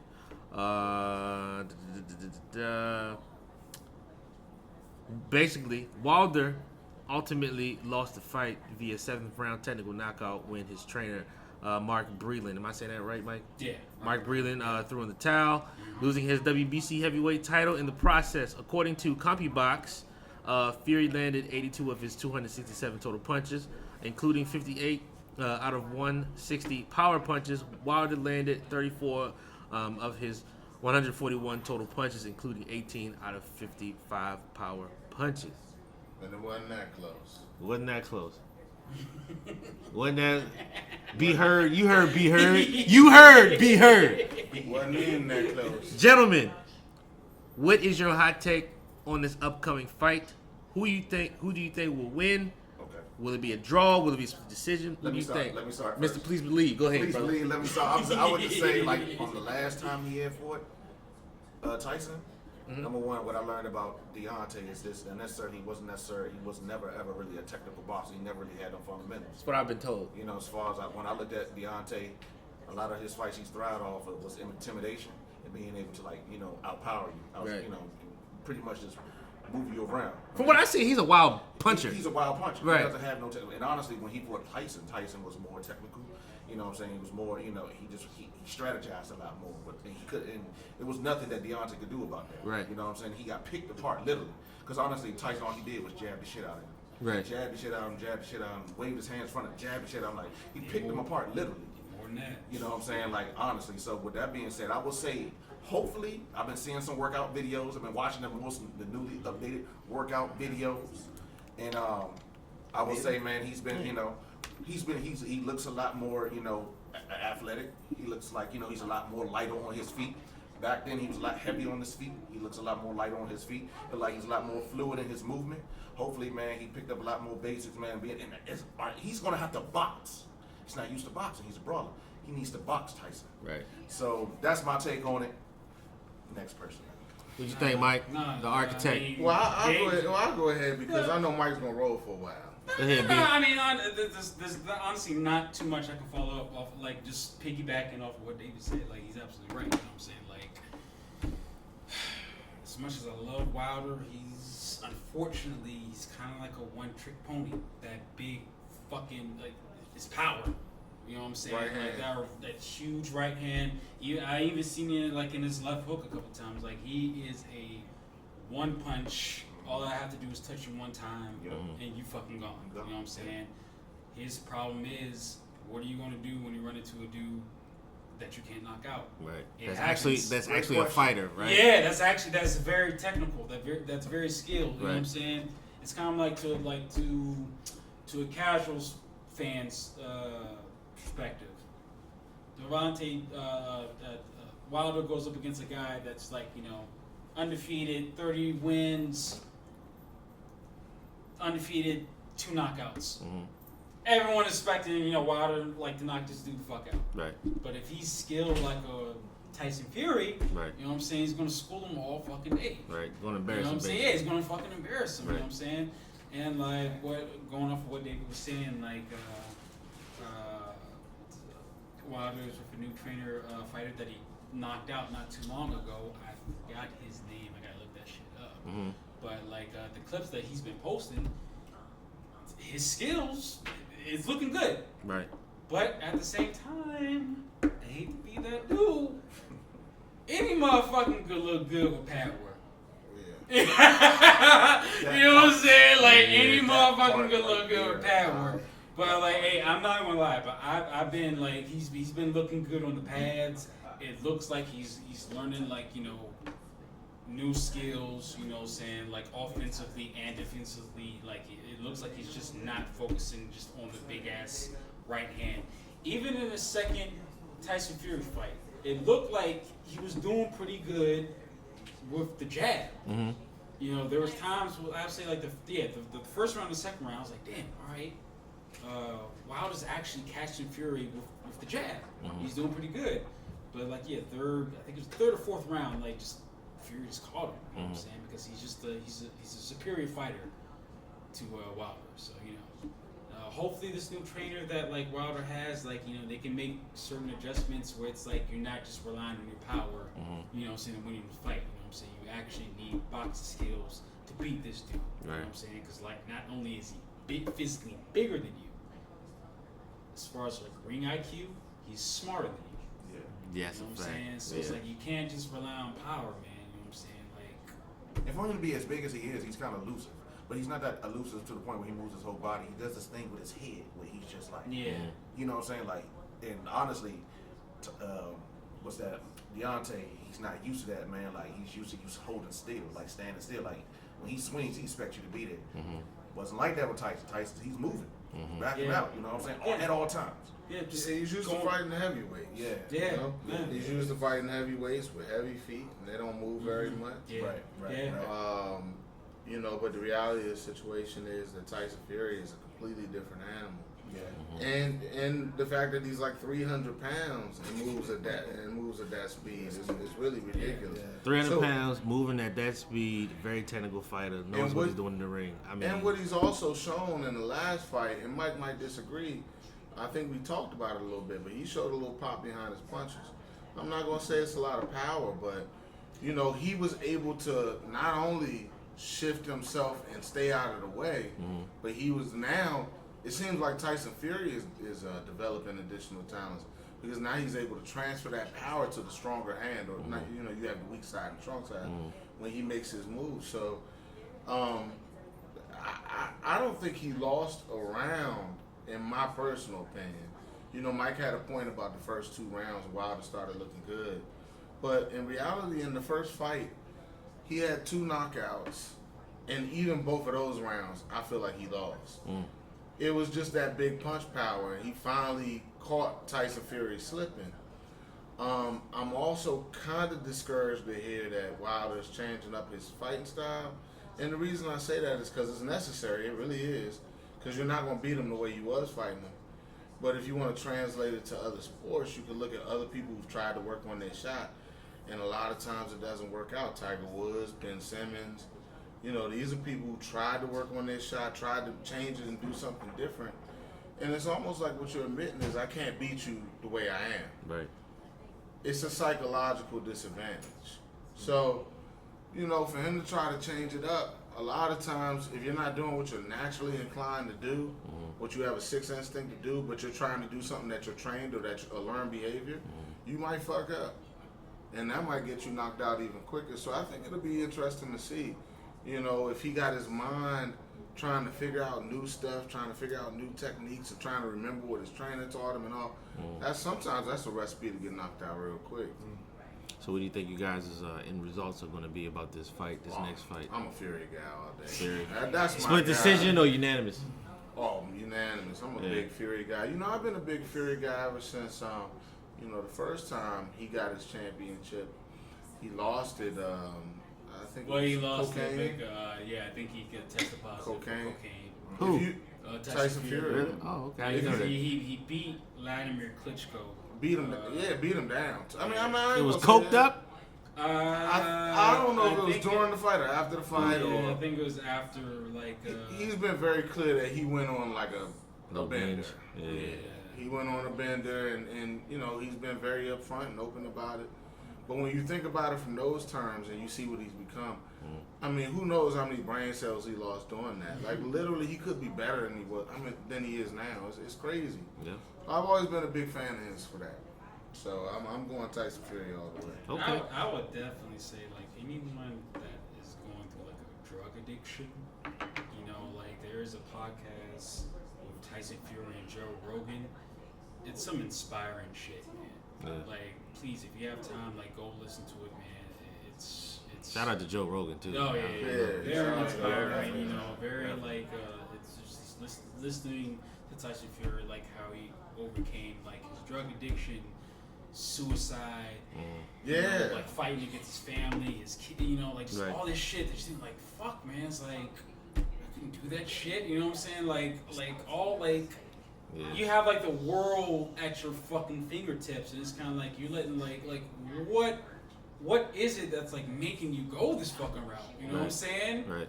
It's like, just, if you have the time, like, definitely, like, listen to the podcast. But the bounce back, man. Oh, yeah. Bounce back is amazing. That's the inspirational part. It's like, from, like, being it doesn't matter. Yeah, whoever's listening now, it, like, almost doesn't matter because, I mean, according to him, he hit rock bottom, and according to a lot of other people, too. It's never too late to get up. Oh, yeah. It's Shit, never just too late to get up, man. Just look at, like, when they were showing pictures of Tyson Fury when he was out of shape. Just look at the fucking He was comments. well over 300. they were trashing this dude. Like, look at this fat fuck. You know what I'm saying? Yeah, like, he's done. You know what I'm saying? Like, shit. Deontay Wilder was the reason why Tyson Fury came back into the sport, because Wilder was saying, like, look at this fat motherfucker. He's done. Right. You know what I'm saying? You think, like, surprise, motherfucker. Yeah, like, look right. at how he's looking right now. You think he's gonna fucking come back in the sport and beat me? Right. Deontay Wilder, fucking 100% or like what 98% knockout ratio? Right. Get the fuck out of here. All right. Well, you know what I'm saying? Let me ask you this, Architect. What do you think? What do you think the end result is going to be for this next fight? How you got this? You know I got to. You're the architect, man. Thank God this ain't Black History Month. I got it. As much as improvements that I have been seeing with Wilder, yeah, I got it. Fury. Yeah. Shit, so far I got 2 out of 3. Okay, how about this? Let me rephrase that. Okay, my heart is with Wilder. My money's on Fury. Right. Okay, that's understandable. I mean, shit. You want to make your money, you got to go with the technical aspect about it. You got to analyze everything. Got to, man. This ain't a race thing. This is a professional thing. This is a talent thing. This is straight up. I will say one thing. There were reports that Wilder's eardrum got burst in the second fight. Obviously, we all know the result was a knockout from Tyson Fury. But I wonder, and I think me and Mike have had a couple conversations about it, I wonder if that played any role at all in him getting knocked out. Because obviously he went the distance in the first fight. So it'll be interesting to see if that played a role. And, you know, now that his eardrum is healed, if he'll be a different fighter or a better fighter. Because, I mean, I could imagine, you know, I'm no professional athlete, but if I got a broken eardrum, I can't even go to the damn grocery store. You know what I'm saying? Count me out, dog. I'm not doing nothing today. That's a whole nother type of. So for him to try to fight a whole full Tyson Fury with an eardrum, you know, there may he you know, that may have played a bigger role than we think, and I guess that's something that we'll see in July. Yeah, I was gonna say like in the second Fury fight, like he was bleeding out of the ear. He was bleeding out of the ear, but is that because he got mollywopped, or is that because he had an eardrum? You know, I mean, honestly, it's because like I know you were saying that like, you know, I don't think like Tyson Fury has power like that, but like listen, you have like a dude who's 6'9", he's 250 pounds plus. It's gonna fucking hurt. You know what I'm saying? It's like I don't care how soft you think he hits. Like no, that's you know what I'm saying? Like he's beyond, you know, the capacity of a human body. You know what I'm saying? Like that's like overly large fucking dude. He kind of looks like he kind of looks like the monster off of 300. You are dumb as fuck. Talking about the dude that had to get the chain off. Release him. Yeah. Y'all probably the craziest motherfuckers ever, bro. Hey, bro, I'm telling you. He do look like him though. I don't even know how you get that size, and that whole combination is crazy. Yeah. So we got two. Well, it's four of us. So out of the four of us, we got two of our brothers be heard, and Mike, aka the Architect, saying that Fury will win this next fight. Mr. Please Believe, what do you think, brother? Man, I'm gonna go with, and being the fact that Be Heard just said that he got Tyson got a busted eardrum. It was Wilder that had a busted. Okay, Wilder. Okay, I apologize. Wilder had a busted eardrum. I'm gonna say, man, I'm just gonna go ahead and try to level it out a little bit or whatever. I do believe. I'm gonna say, oh man, you know what? Dang. Go for it. Shit hard, right? Hey, scared money don't make money. I would say money don't make money. Say, man, I would say this. I would say my better judgment would want to say Tyson, right? But I'm gonna go with my man Deontay just to level the playing field. Okay. And the reason why I say that is because he looks a lot more elusive. He looks like he's a lot more like he's ready. He's this new trainer that he's got has improved him a lot. So I'm gonna go, man. I think honestly, if he makes Tyson's kind of step out the realm of how he boxed him last time, I think, man, he may have a strong chance. Now, do I think he's gonna knock him out? Absolutely not. But I think it could boil down to unanimous decision. So I'm gonna go straight Deontay. Okay. Well, as a person that that's not really analytical on boxing, I'm just the average viewer of boxing. I love the sport. You know what I mean? I watch MMA though. Oh yeah, I love it. I ain't gonna lie, Mike. If it wasn't for you, I would not be watching MMA right now. You know I like MMA. I like MMA. I love that shit now, yo. When they striking, I can't deal with the wrestling stuff. The last fight, and dismounting, man. The last fight I seen with you, and no, I wasn't with you. I was on a camping trip and I watched it. Dude broke his fucking leg. Oh my god! Can you imagine breaking your leg and try to stand back on that? Talking about Chris Weidman. Lord have mercy. I almost threw up my damn pancakes in the evening. Oh my god! But yeah, man, I'm gonna go from what I seen from the last fight. I'm gonna put my money on Fury. I'm gonna put my money on Fury. Because that guy, his boxing IQ was great, and what I've seen from my man Deontay Wilder, man, he's just, a wild fucking puncher. Like, from what I've seen, he didn't. I haven't seen the shit that you've seen up to this next fight. I haven't seen that. But going from the last fight, man, he's just a wild puncher, man, and I think he's just trying to go off of that puncher's luck type shit. You know what I mean? But in my opinion, it's not puncher's luck. Right. Like, it is technique. Yeah. Like, it's just he just fights wild to me. Yeah, it's just not on the level. technique. It's not on the level of like Fury. You have to think about this too. It's like Fury is considered the best heavyweight as of right now. Okay. You know what I'm saying? So there's really no shame to lose him to the best fucking heavyweight. It's never no shame. Hell no. Yeah, I agree. No, and I will say one thing in Wilder's defense. If I were to defend Wilder, like Mike is saying, it's not like a lucky punch. Right. That's a weapon. Yeah. But he's only got that one weapon. However, what I alluded to in regards to the first fight is that he did knock down Fury twice. And the reason he did that is because he caught him with that one weapon. If he can find a way to catch him with that one weapon, it's not a fluke. He got a lot of power in that right arm, and like Mike said, he even got some power in his left. If he can kind of stick to the jab and wait for an opportunity, the problem is that Tyson Fury has shown an ability to focus throughout the fight. So and you think not allow that to happen? You think it's a lot has to do with Deontay Wilder's patience? I think, well, you know what? That's a good point.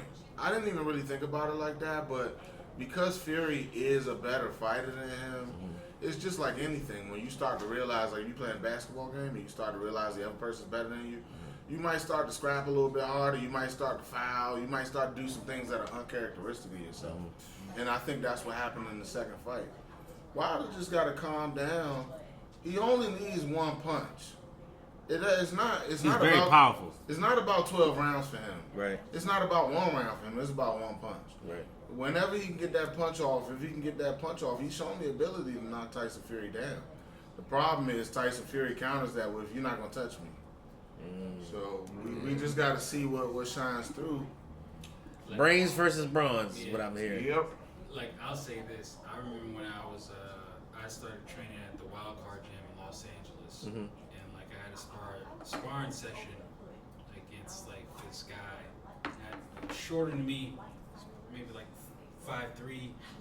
This dude had to be, like, in his mid-40s. Like, I started back up in training again and blah, blah, blah. I'm thinking to myself, like, man, fuck this dude up. And I got so obsessed with, like, just trying to, like, you know, impress my trainer and, like, knock this dude out. God damn, this is embarrassing. This dude beat Sha'carri. Alright? You should admit it, shit. Yeah, I did. Yeah. And it's like, it's not like his punches hurting. It was kind of like, I mean, he just kept catching me. And it's like, fuck, like, what am I, like, god damn it. Like, what am I doing wrong, man? And it's like, dude, boxing is such a frustrating sport where it's like, you know, you're trying to, it's like, you're trying to think of, like, damn, what can I do to do better? What am I doing wrong? Fuck, this dude's embarrassing me. Everyone's looking at this shit. Right. You know what I'm saying? So it's like, just imagine that shit. You're trying to knock out someone who's smaller than you, older than you. You have people watching you. Right. You have people watching you getting your ass whooped. Right. And like react to that shit. Ooh, damn, oh shit, this old dude's fucking your black ass up. You know, like it's So like, it's a lot of consideration oh, you gotta put yes. into I it. mean, psychologically, this shit just fucks with your head. It's kinda like, god damn, it's like, what do these boxers go through when they're in front of like thousands of fucking people and like all this money's on the line and you have this reputation of like knocking motherfuckers out. You know what I'm saying? It's the game within the game. Yeah. Boxing is definitely an art, man. No, absolutely. A beautiful art at that, man. It's a lot mental is kind of what he's saying. Oh, yeah. It's a psychological. That's why Tyson won. Mike Tyson won a lot of fights in the beginning of his career because, and he'll even say it, like the fights were over before they started. He intimidated these people. He got inside their soul and their heart. That was an intimidating son of a bitch, though. I mean, big, quick, power punching beast. And in regards to Tyson Fury, if you see the fucking monster from 300 coming, you're gonna be like, oh shit, this is some bullshit, right? That's a fact. That's a fact. Yeah, we're definitely going to talk about that on the Oh, most definitely, man. Mike Tyson was one of the most overrated. And I'm just gonna say, man, Mike Tyson. Yeah, that's what he always says. His fun to like Mike. You see the way Mike when he throws a punch, like he throws his whole body into it. I'm talking about he might try to rip your head off. He's trying to rip your head off. Like if you had your neck still, God bless you. I'm saying when he was done with you, man. Like it's just, and his uppercut. I ain't gonna lie, Mike had one of the meanest uppercuts, man. That shit. He should name that shit 50 cal. 50 cal. It is crazy. Bro. It ended up being his downfall. Though. Yeah. Because he left himself open, man. Guys like Holyfield and them tore his ass up. That's my thing. I just don't want Javante to end up like that. You know what I'm saying? Like, you did good against, like, so-and-so and, like, who's who and, like, no one knows who the fuck he is. But it's like, when you reach that elite level of, like, another fighter, you know what I'm saying, that's on the same caliber or better than you, it's like, how are you going to do? You know what I'm saying? Because each time Mike Tyson stepped up, he lost. Right. So,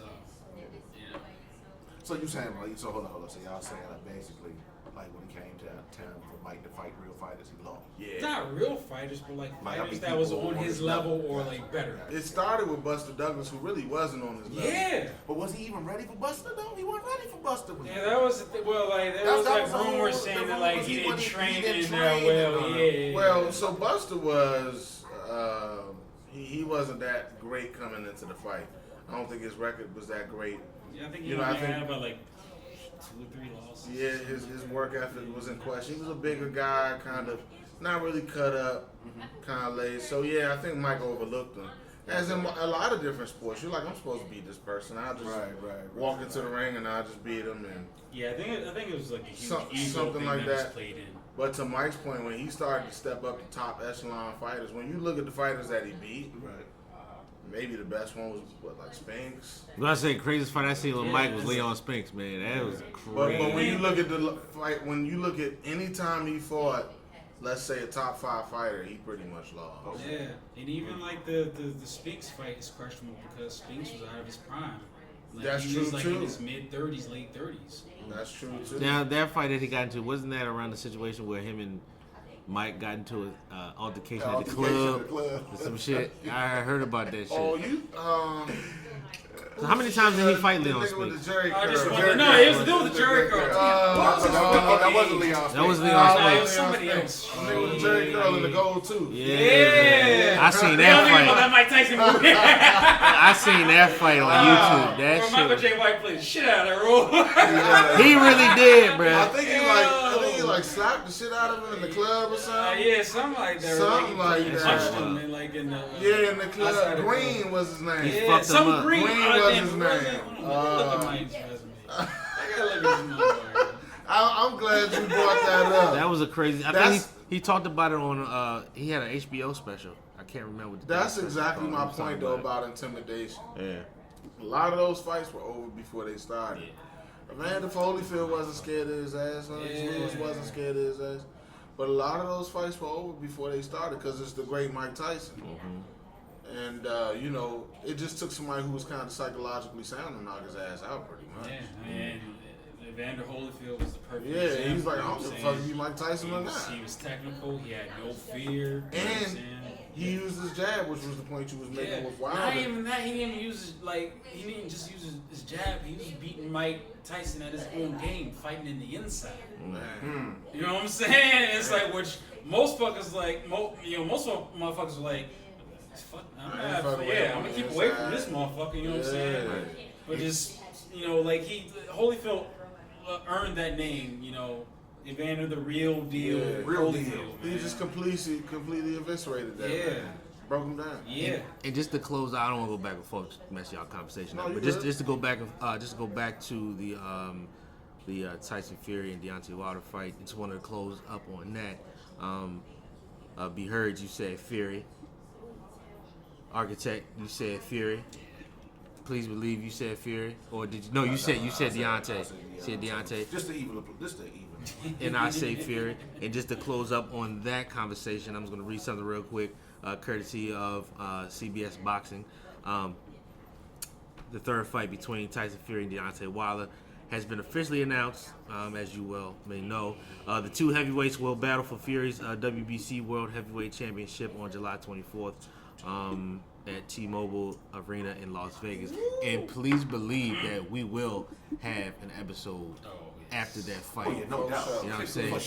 This little hour, Trust and believe. This is not a sports podcast. We talk about everything, but trust, believe. I do have some elite guys around me right now that knows a lot about, this shit. And we do have a lot of shit to cover, even MMA. You know what I'm saying? Oh, yes. So we're going to save that for next podcast, but Joey, your ass better be here. Joey, your ass better be here. Joey. You heard it first.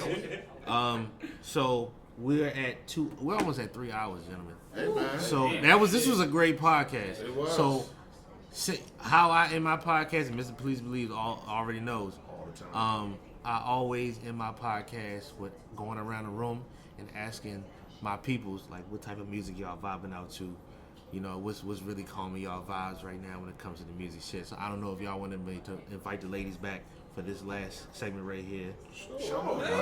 We started with them. You gotta finish. You know what I'm saying? So, ladies. Let me get this back to you, King. Thank you, sir. Good thing. Ladies.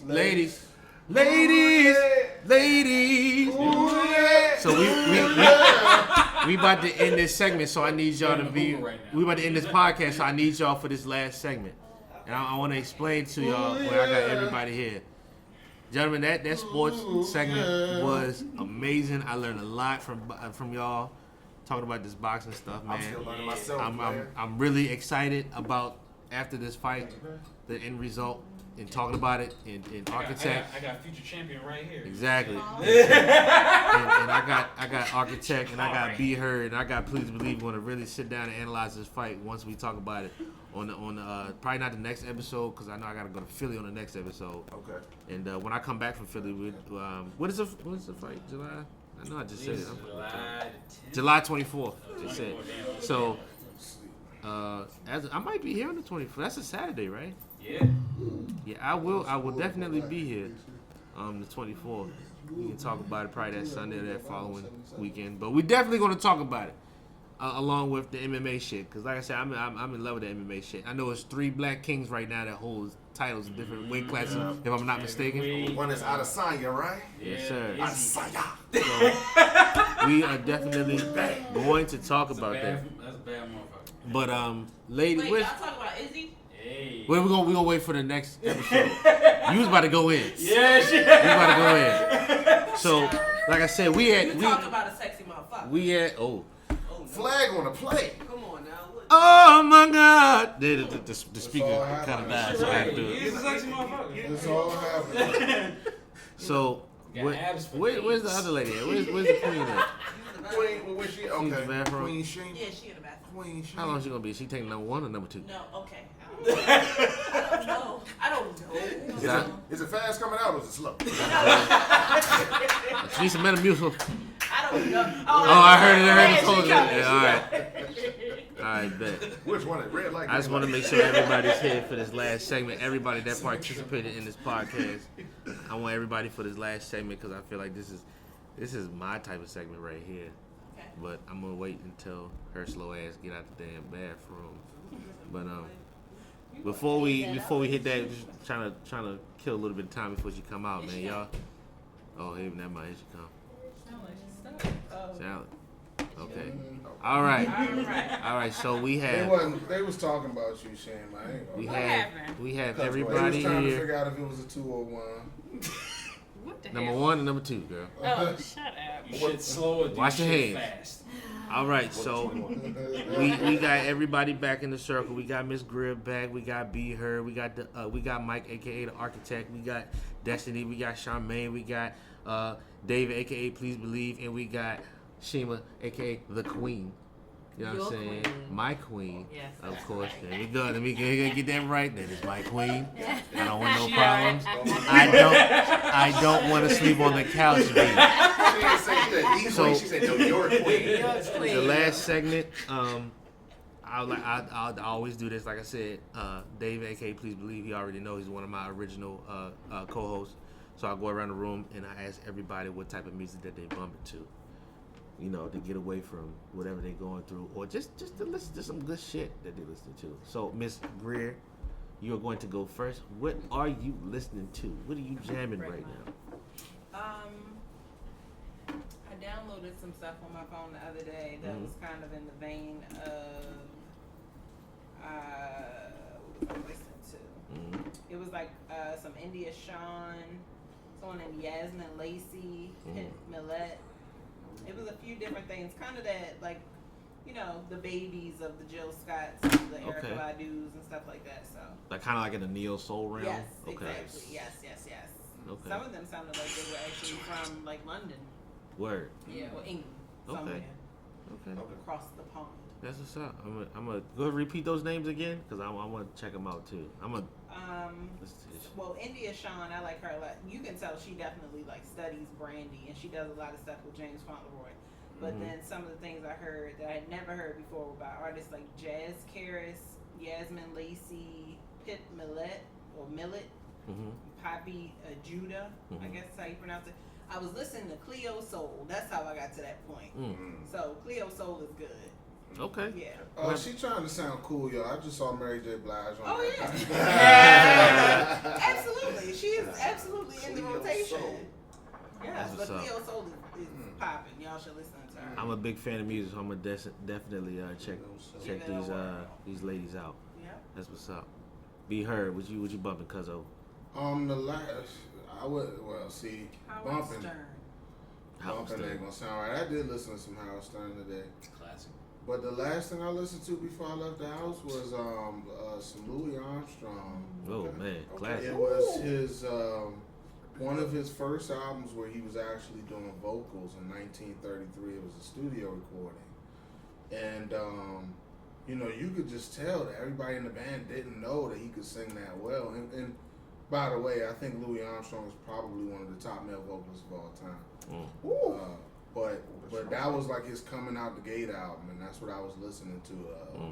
I believe one of the songs is called West End Story. If you guys get a chance to listen to it, I mean, he sings in about 5 or 6 different octaves, which a lot of people think about Louis Armstrong and they just know the raspy voice, and they don't know what a musical genius and savant he was. Really crazy, way ahead of his time, even to the point where, you know, kind of like black people weren't allowed to record when he first started. So that's what I was listening to for sure. I listen to Louis Armstrong every day. That's what's up. I remember you telling me you was a huge jazz man. Big jazz fan. Okay. Yeah, I listen to a lot of jazz. A lot of jazz. I need to tap in more into the jazz realm too. Hey man, whenever you're ready, because what it does is it interprets every different genre. It really does, and it does it in an artistic fashion. So it's something there for everybody to enjoy. Sometimes it gets a little complicated, but I think jazz is the upper echelon of music. Right. Definitely. That's what's up. Be Heard. I'm gonna definitely tap into it. Louis Armstrong, definitely one of the goats out here, one of the legends, man, of that jazz shit, man. So yes, sir. Y'all definitely tap into y'all. Go back to the roots, man. Y'all listen to all this rapping shit. Go back to the roots. Go back to jazz. That's where they got it from anyway. Facts. Go back to real music. Facts. Yeah. Say that again. Facts. Architect. What you listen to? Don't tell me you listen to Jabs and Blocks. I know you. Nah. You already see it on the screen right now. Like I listen. No, it's one of those bands like Sugarloaf or something. Sugarloaf. Right, That's what it is. Matchbox 2020. Hey, fuck you. Hey, don't hate on my white music. Chaos. I like that shit. I love that shit. Panic at the Disco. we all got some Gwen Stefani. Hell yeah. Shit, For some odd reason, Brandon always hates on me for my white music, but you know whatever. When he gets in my car and plays No Doubt, yeah, that's crazy. I get a little upset. In DC, yeah, that's crazy. And I'm trying to get killed. Hey man, I'm just saying. Sometimes you get a little tired of go-go's. I you feel gotta mix you. it up a little bit, I feel it. I understand. Yeah. I listen to Enya in DC. Goddamn it, sail away, sail away, sail. That's my girl. I love Enya. Shit, talk that talk, architect. Not Enya. Oh, I love Enya, dog. Not Enya. Shit. But normally, like lately, well, always like I listen to who I consider the greatest artist of all time, Jimi Hendrix. Okay. You know, I've been listening to him for years. Listening to him when I'm like stressed out, when I want to mellow out, when I want to rock out, when I want to work out. You know, like he's just a huge inspiration in my life, man. Especially like someone who went through the trials and tribulations of when you felt like your own people look down on you because you're different. You know, you're not the stereotype nigga. Right. You know what I'm saying? Sadly, that's still going on in our Oh country, yeah, too. absolutely. That's what I'm Sadly. saying. That's why, like, you know, at least, you know, from what Destiny was saying, I can relate to that. You know what I'm saying? Because of like the things that I like, music that I listen to. You know, people that I looked up to, like Jim Carrey, one of my favorite artists of all time. You know what I'm saying? Like, Canadian-born actor. yeah. Yeah, well, just because, you know, he's white, people look at me differently. It's like, oh, okay, he's like a white man, you know what I'm saying? No, he's one of my favorite too. So don't. But, no, man, like, We all grew up with Shout out. I love James Carrey, man. Yes. Liar, liar. Yeah, Classics. I love that. Come on, forget that. The Five Marshall brands. Bill. Let me show you something. Let me tell you something. Me, myself, and Irene. Oh my God. Yes, man. Oh, Nigga, that man. shit was hilarious, bro. Classics, man. Can you believe some people feel like he cannot act at all? Really? Yeah. Some would think that Jane should tell you. So from what I was told that the second Ace Ventura, majority of his shit was ad-libbing. Yep. Improv. I just recently looked that up. Majority of that was Recently looked that improv. up. You know how much talent you gotta have to my have God. that much improv in a That's fucking Jim movie? Carrey. That's Freestyle, crazy. bro. Ain't nobody doing that shit like that, man. Shout out to Jim, man. And what is our favorite? What is our favorite blood? From Jim Carrey. Lemony Snicket's, the series of fortunate events. We And a used to watch cup. that shit That's together. my That's shit. what you forget. Hello. That's my shit. Shout out to Jim Carrey, man. Yeah. Shout out. But yeah, but as far as like my artists, like, I can listen to him whenever. I don't even give a fuck who's around me. Right. I will listen to Jimi Hendrix in front of like the hardest motherfucker ever, Right. the most judgmental motherfucker ever. Like, man, what your black ass listening to this white music? Like, fuck you. He's a fucking legend. All right. Jimi Hendrix is a good right. man. Fuck that. He is a god. All I right, show some fucking respect. Yeah, So, yeah. no, yeah, like One of the greatest guitars, if not the greatest guitars of all time. Yeah. Man. Prince. Let's not forget about Prince, guys. Prince is, yes. I got a thing with Prince, man, but we gonna wait because I was talking to my mans at the barbershop doing the versus Prince versus Michael Jackson. Michael Jackson's gonna win that shit regardless, Oh, bro. come on, you better stop. All right, I gotta go, guys. Really? Really? I gotta agree with him, man. I gotta agree. Michael Jackson is a household name. Is Okay? this an entertainment contest or a musicianship Both. contest? Both. Yeah, both. Mike is gonna kill every time. However, Wait. We gonna wait till next episode. Being able to do instruments is not the same as Prince. But Michael Jackson actually Prince can play. Prince can't touch Mike with the vocals. Prince. It's true. Ladies and gentlemen, look, we gonna wait till the next episode because I feel the fire, I feel the heat. I don't know why you started. I feel the heat. Say them two names. Mike over Prince all day, son. I'm just saying. It's a handful of songs that I know after. The man. Besides the Purple Rain album. How many nose surgeries did Mike have to get to still sound What's bad? that? What does that have to do with his talent? I'm sorry, but what's the greatest selling album of all time? I just wanted to know. Doesn't matter because when it all boils down to He it. still sound good. Mike. I'm sorry, right now. Repeat it again. Mike. Repeat that again. Who has the greatest album of all time? I said, is this a popularity contest? Who owned the Beatles' entire catalog? Contest, or we talking about music? We talking about music. Yeah, music. You talking about a nose surgery? We talking about music. Michael Jackson can't play music. Bruh, when was the last time Prince went to Germany and made bitches faint without even saying anything? That's a popularity contest. That's a popularity This nigga contest. stood there like this. Yeah. Niggas died on the spot. If you was to play Mike and Prince, I promise you, Mike's catalog is a lot. I'm not gonna say it's extensive, but it's just a lot more. I would say potent. Yeah, How many 10-year-olds know a Prince Can I song? say that on microphone? Thank you, Quincy Jones. We appreciate everything you've done. But that's another conversation for another day. Prince wrote Remind me. Prince wrote his own music. Remind me to bring that up. Prince wrote all of his own music. Greer, I'm gonna change the nickname to G. G, remind me to bring that up. Very nice. Be heard. Remind me to bring that up next time. All right. That's nice. Architect, remind me to bring that shit up. Who's the next But podcast gonna be? it's gonna be good. We just had an MMA conversation. We had a Michael Jackson versus Prince conversation. Yeah. Mike every day. But Like every day for me too. Charmaine, Charmaine. twin, what you bumping right now, yo? Sissy Pooh. My favorite artist is y'all know Whitney Houston. The GOAT. That's my favorite artist of all time. But if it's not her, then William Singh, Tank the Bangers. Not to cut you off, twin. Yeah. But we're going. make sure you bring up Whitney Houston next podcast because that brings me to another situation about the whole Trick Daddy and Beyonce situation. I got you. Okay? We definitely gonna talk about that. Remind me to put that shit in my notes. I don't want to be there for that too. Because ain't nobody fucking Whitney Houston. Female wise, nobody's fucking Whitney Houston. Nobody. At all. I'm just saying, she did, if not the best, what is it, the Star Spangled Banner? Who was that? Whitney Houston and Marvin Gaye. Next to Marvin Gaye. Marvin Gaye cranked to hit the beat. Oh no! Hey, I gotta agree. Hey, David's right though.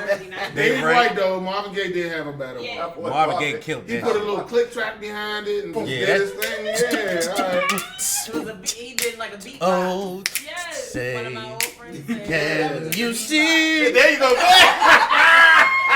Go ahead, girl. By the dawn, early light. Yo, he had the shades on, everything. Hey, greatest halftime show, by the way, Prince. Yes, sir. Yeah, the Purple Rain joint. In the rain. In the rain. While it was raining in the Come that on, was amazing. bro. God playing that. Yeah, like shit. God playing that. Like He shit. said, make it rain. You know what? On top of that, y'all gotta remind me with these notes because I'm gonna definitely bring up who's the best male vocal artist of all time. In my category, I'm going with Luther, Teddy. Between Luther, Teddy, and Marvin Gaye, bro. Yeah, I would. Oh, God. But we gonna say that for y'all. I gotta put these notes there. I just remind me. Teddy, my Y'all God. take y'all time and look up a guy named Kurt Elling. I already know who that is. Take your time and look him up, and you will be And my favorite You artist. want to talk about an instrument for a voice? For sure. My favorite R&B artist, and my thing, Alexander O'Neal. I I like wish he would have went Alexander further with O'Neal. his.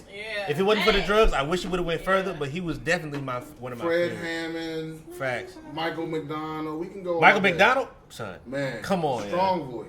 I mean, just every time I see you. Oh my God, he sounds good, don't he?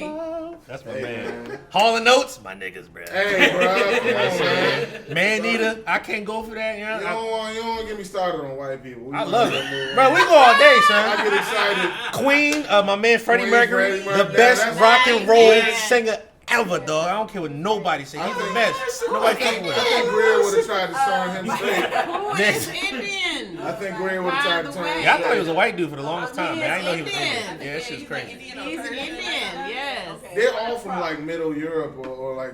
That's a singing son of a bitch, man. Yes, I love him. Shout out and rest in peace to Freddie Mercury. Yes, sir. Yes, sir. You know what I'm saying? All right, Miss Destiny, what you bumping to? She wasn't finished. Oh, I'm sorry, my bad. I'm sorry, no. You know what? Y'all get real disrespectful. No, I'm sorry. What else? What else? I'm sorry, I was cut you off for that. We went left like shit. It's all right. What? Where did I leave off at? Whitney Houston. Tank of the Bangers. No, Whitney Houston is my favorite. Mhm. But Tank of the Bangers, William Singh, Devin Terrell. Mhm.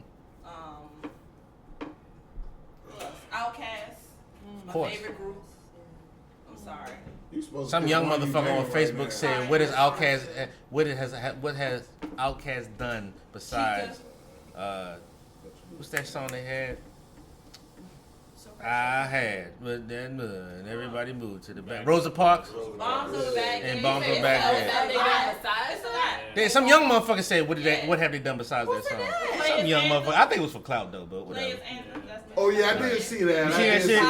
Yeah. I was like, this nigga doing that shit for It's clout. ridiculous. Yeah. Southern playlist, the Cadillac music, bro. Yeah, from the front to the back. Fuck outta here. He don't know shit. Aquemini from the front to the back. Right. All he knows is big prrr.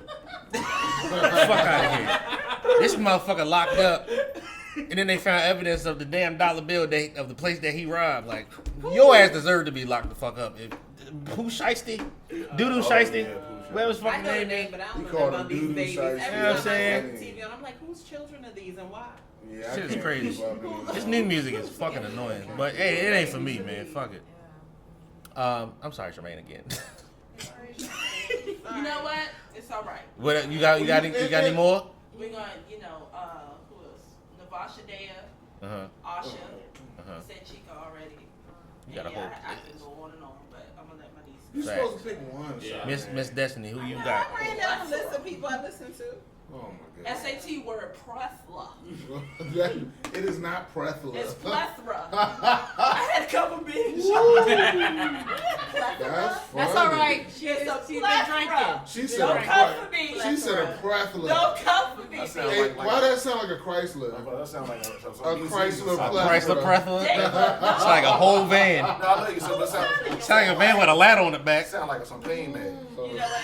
What you say? It sound like what? Some pain man. Ain't no bullshit, though. I'm about to go take that Prefla real quick, man. Every time, I'm gonna go take me some Pronoxanil and a plethora. May cause constipation, death, heart attack, stroke. Right, stroke. COVID 21. Right, amputation of legs. Not legs. Stupid. Please ask your doctor before you take it. Stupid as shit. Ask your doctor and your pastor before you take that shit. Okay, Justin. What you got, Miss Destiny? What you listening to? Right now, I don't know. Speaking of Mike, I don't know why I've been listening to so much Michael Jackson recently. Cause he's the GOAT. Proceed. Beyonce, lots of Beyonce. Let look at my Top 5 entertainer of all time. Apple Music. There's a song called Introspection by Umi. It's like a really good song. You know, it like keeps me tranquil. You know, at peace. Can I ask you a question, Miss Destiny? Are you have you listened to like any Solange music? Solange. Yes. Let me ask you this. So, who's better, Solange or Beyonce? I'm a Solange fan. I love Solange over Beyonce. She said, don't get me Yes, started. don't get me started. No, because okay, look, She's just different. I love her. think both. Okay, like I don't like to compare the two. Right. Because I think that their artistry is completely different. Right. I think that Solange is. I think she has. I think it's like more like a neo soul kind of thing going on, whereas Beyonce is like she takes in everything, R&B, hip hop, pop. She will do everything. With Solange, she kind of does like music where it's kind of like calm, you know. Whereas Beyonce, like they're both great artists, so I don't think that that's right to compare them. Okay. So, but they're both great. They're I both dig it. amazing. But as for just music in general, when I say I listen to everything, I listen. For some reason, I listen to the Backstreet Boys. Okay. Backstreet Boys. Backstreet Boys is the greatest selling boy band of all time. That's not true. That is true. I will listen. No, Backstreet is. That's insane. Let me look this up. What'd you say? Backstreet Boys That's is insane. the biggest boy band selling group of all time. That's Of all insane. time. I think it's wrong. That's insane. No, it's not NSYNC. I'm a big NSYNC fan. No, I'm a big NSYNC fan. Talking about white boys. Talking about white boys. I'm gonna look it up. Go ahead and talk. I'm gonna look it up. Keep going. Go ahead, Destiny. I'm gonna look it up. Backstreet Boys. I've listened to a lot of like older like 2000s pop music. A recent song that I've been into was "Into You" by Tamia. I think. Yes, That is yes, a it good is. song. I love Why that she song. say it like that? Is that I had like you know she don't know. A lot of Pink. Okay, y'all ready for some? Misunderstood. I'm sorry to cut you off, Miss Destiny. Doesn't she? No, she has some good I do. Yeah. I'm sorry to cut you off, Miss Destiny. Sorry to cut you off.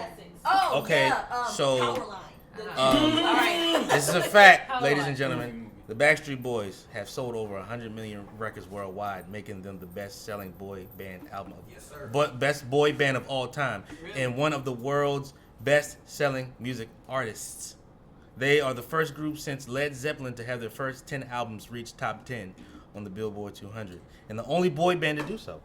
And let me tell Fake you news. something. It's fake news. Huh? I love Hall and Notes. They're my Everybody needs to go watch it. Everybody needs to go watch the new Netflix show about pop. The very first episode is about Boys to Men. ABC And as they go through the episode, they get to the point where they talk about when they took a little break. Backstreet Boys and NSYNC and 98 Degrees and all of those groups, they literally took the formula and they were able to shoot beyond the moon simply because of the color of their skin. That's a fact. Oh yeah. And but you know who the greatest the greatest influence of Backstreet Boys was? Who they looked up to? New Edition. They said it all the time. They made a mistake. New Edition. Because it wasn't New Edition birthed all these motherfuckers. Voice of Man had a unique. New Edition with Belle Biv DeVoe, ABC. They can sound amazing without any music. Yeah, of course. The only time Boys that to Men. Oh, I thought and they have many times. and not to go off of the record, but the only time I've ever seen an original song done better by another group was Boys and Men, and that was "Can You Stand the Rain." Can You Stand the Rain? They did it way better than New Edition, bro. Without all acapella. It wasn't even close. It wasn't even close. Wasn't even close, bro. All they had was some raindrops in the That's background. it, bro. That's how bad these motherfuckers were. They said, amazing. They was like, what kind of music you want? They said, turn on the fucking raindrops. and we'll take it from here. Thank you. What kind of beat you want? Weather. Rain. I want weather. Rain, maybe a little thunder just to get niggas excited. I want 40%. We'll take it 40% chance of precipitation in the background. That's it. Wrong weather. Top or shut? I want weather, bitch. Top or Put shut. it on here. You know what I'm saying? Yeah, That's really the only time I ever seen somebody else do a song better than the original was Boys and Men. Me, I'm a big Jodeci fan, but you know. Like I said, it's for another episode. I feel as though the next episode is going to be about a lot of music. You know what I'm saying? I don't like Jodeci because I don't like niggas sliding across the stage with no shirt on. But them niggas, they was getting it though, bruh. Like they were the bad boys of R&B. And didn't all them niggas end up on crack? Damn right, they said. All right. Well, not Devontae. Did Devontae? Not Devontae. He went through a rough patch, but I don't think he went on I any think drugs. he's had a more lasting career than the others. Casey and JoJo? No, but he was like more behind scenes, right? Writing music. Devontae wrote the entire first and second Jodeci CD. Writers will always last. I think they will outlast the actual. As a matter of fact, Missy Elliott debuted on one of Jodeci's albums, but she wasn't called Missy Elliott. She was called Black Sugar. A lot of people don't know that. You know what I'm saying? I didn't know that either. That's history. Knowledge, brother. You know what I'm saying? I love music. You know what I'm saying? You know what I'm saying? Shout out to Missy Elliott representing VA. You feel me? Yes, Missy. Who looks amazing, by the way. Yeah, she looks great. Gorgeous. That girl aged backwards. Looking amazing. Hello. She had a sensu bean and kept it moving. Hello. That's what happened. Hello. Shit. She Mr. hit the Please Believe. Dragon Ball Z. What you bumping to, baby? All I'm gonna say is my flow was in the pocket like while I got this Easy. I got this one like I got. Oh, lick. Hey yo, I've been on a lot of the just earlier hip hop, man. Like so it's like you, Kanye, Jay-Z. I've been pumping them hard, man. Pause. So basically. Other than that, man, just those two for the time being, man. Just a lot of Kanye, a lot of the early Rockefeller, man. I want to say, man, I've been thinking another thing you got to put on there, man. You got to take a note. Rap factions. Rap factions. Rap factions, man. Some of the greatest rap factions. You know what I'm saying? Like the Cash Money, the Rough Riders, the Rockefellers, the Diplomats. You know what I'm saying? You know, We had a lot of great growing up. We had a lot of great rap factions. We did, bruh. You know what I'm saying? It was niggas in school. I remember fighting. Cash Money. G Unit versus goddamn Dipset. That shit was crazy. Cash Money versus No Limit. No Limit. Yeah. Both had the same marketing strategy and everything. Yeah. You know what I'm saying? So yeah, man, I would say I've been listening a lot of earlier, like that time of hip hop, man. Okay. But mainly it's just been Jay-Z and Kanye. Early Jay-Z. Okay. Reasonable Doubt. Yo, Jay-Z is in the Dead Presidents. Hey, quick shout out to Percy Miller for getting his son one of the first endorsements. You know, college basketball players can now get endorsements. That's a fact, man. Shout out to that. Yeah, got it with HBCU, and it was very lucrative. So shout outs to him not just focusing on rap, but really expanding. And we all know, he's expanded his business portfolio over the last 10 years. I think his first sports person was not Reggie Bush, Ricky Williams. Yeah, I think he owns a portion of either the Hornets or the Pelicans. That dude's doing it, man. Yeah, he motherfucker got noodles and cereal and all type of shit. Yeah, so shout out since he mentioned No Limit. Hell yeah. One thing I was just thinking about this. It's more of a sentimental thing that I had learned to like about Master P is him being from Louisiana, and my grandfather was from Louisiana. So whenever you hear him tell the story about how he and his brother started No Limit, he talks about how he called his grandfather Big Daddy. Everybody said that, and that's what we used to call my grandfather. So I always like that. Yeah, that's dope. That is dope. That's love, man. I swear, black people are amazing, bro. Yeah. My queen. Yes. What you listening to, dear? So I'm going to start off with saying that I do have you on my list. I have a few of your songs. Already know, damn it. I have a few of your songs, honey. And that main song song that gets me is that Don't Be Scared. That is my favorite song. Booty poppin' song. For everyone who is wanting to have something to get you hyped, get you ready to shake your ass. If you into that, Don't Be Scared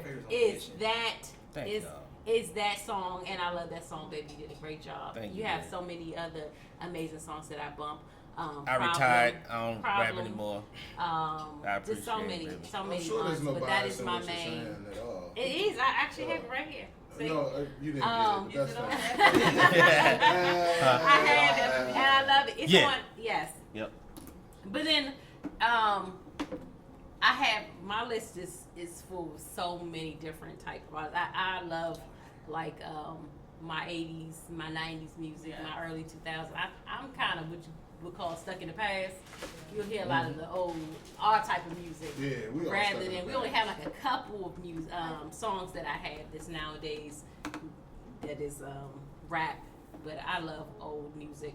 And lately I will say that having our girls at the house and then our son who is 2, I have downloaded a lot of kids songs from SpongeBob, from Coco Melon. Yes, from the movies, and I'm actually into it. Yeah. Especially our movie No, Rio. from movies. Rio. Yes, Rio. God damn that! They had a great track. From Rio, I have Hot Wings Saved. I have the Alligator, Arlo the Alligator. I have a few of his songs. Arlo the Alligator. Yes, you have to watch that, girl. If you have kids, then you can relate to what I'm saying. But if you don't, I'm sure you're not gonna be able to relate. Well, but I am into that. So I'm listening with the kids, bumping and enjoying myself. Enjoy the Mulan soundtrack. The new Milan or the old Milan? The old Milan. You will bring honor to us. You will bring honor to us all. But you know what? I used to watch that with my cousin Jennifer for real. Yeah, but you know, Mulan a was the lot shit, of though. I ain't gonna lie. a lot of these Disney Disney soundtrack? They soundtracks. Lion King got one of the best soundtracks in all Disney history. Sir. There you go. Which one though? So both of them bitches slapped. The second joint slapped too. Deception. Yeah. This Chris. Yeah, that's your main joint right there.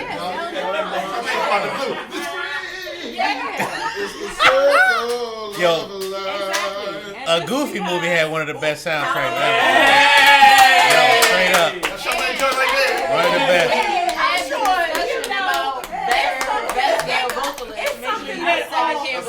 Tevin Campbell, yeah.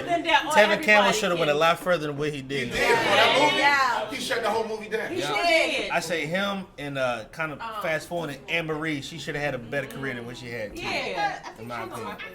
Yeah. You know, so it's basically music that I think when you look at, I guess, the cartoon soundtrack, some people might be intimidated or might feel a certain way because you're an adult and you don't think you should be listening to that type of music. But I love it. I've been to call my kids. It's enough for going adults on and the bell, children. honey. Yeah, I know, right? Killing it. What a beautiful day. Yeah, That but I shit's have all crazy. types of. I also have a lot of gospel too. I love gospel. I love gospel music. And also, I just like to pivot. Yeah, I would have to say, the Freemason. I ain't gonna lie, the intro for me does it. Yeah. Thank you. For the intro, I roll all my windows down. Thank you. You know what I'm Thank you, saying? sir. I appreciate you. I like the tag team. Yes. I like the giving it back to hip hop. It's pure hip hop. That's man. right. It's oh my God. It just hits your soul. Thank you. Know you. what I'm saying, man? Like the Definitely delivery, man. Your talented. delivery, my brother. Yeah. Thank you. Thank you. I And your appreciate it. delivery is, yeah, same too, man. Thank you, Yeah, black man. same. Yeah, man. Thank yeah, you. yeah. Thank you. Shout out. Shout out to Real Sister quick before Sang. Rydell go, I want to give a shout out to that Thundercat do-rag joint. Oh yeah. Nigga, I be listening to that shit every day. Did I tell you about that? Yeah. Did I tell you? No, I think I figured it out. Okay. But yeah, but I don't know that shit lit though. If you did, tell me thank you. He will be in DC November. I already bought my ticket. Oh, say word. All right, Thundercat. He got an album? He got the It Is What It Is album that I think released last year. He I won a Grammy. I go listen to it. I go listen to it. Yeah, I'm a diehard Thundercat fan, Yes, man. he is. Yeah, but shout out to that one song. Man. I be listening Yeah, I to like that shit song. like That that. joint is Yeah. It's I like the video. The nice. video. I'm running that shit back. That video we have. If it wasn't for him, I would never be listening to Thundercat. If you having a bad day, listen to that. I got drunk on my phone. Yeah, that's my favorite album. That what is that? Still weird. What's From that? your beard, brush your You can't teeth. say what's What is that song when he's like What's this? that? Oh, them not them changes. Do you wanna know where to go? A little. Cause I'm just a little drunk and I only. Yeah, that's right. I gotta hit it. I gotta find a name for it. That shit is hard. That's my shit. Yeah. But nah, man, I appreciate you talking about that freebase now, man. Shout out to Sane, man, my sister. I love it. Sane. She killed that She shit. gives that. She's a poet, man. Yeah, that soulful Shout out to side. Sane, Yes. man. That was a great time it. making that album, man. I was probably drunk half the time making that album. You guys but did an amazing job. It was a I good just want album. to say right now, thanks for just having a good album, period. You know, Thank you. Because me and Destiny, we listened to Freemason 2, and I was like, damn. Because it's like, when you have a friend, and you're like, yeah, I got this album, man, like, check it out. It's kind of like, God damn it. Yeah, sure.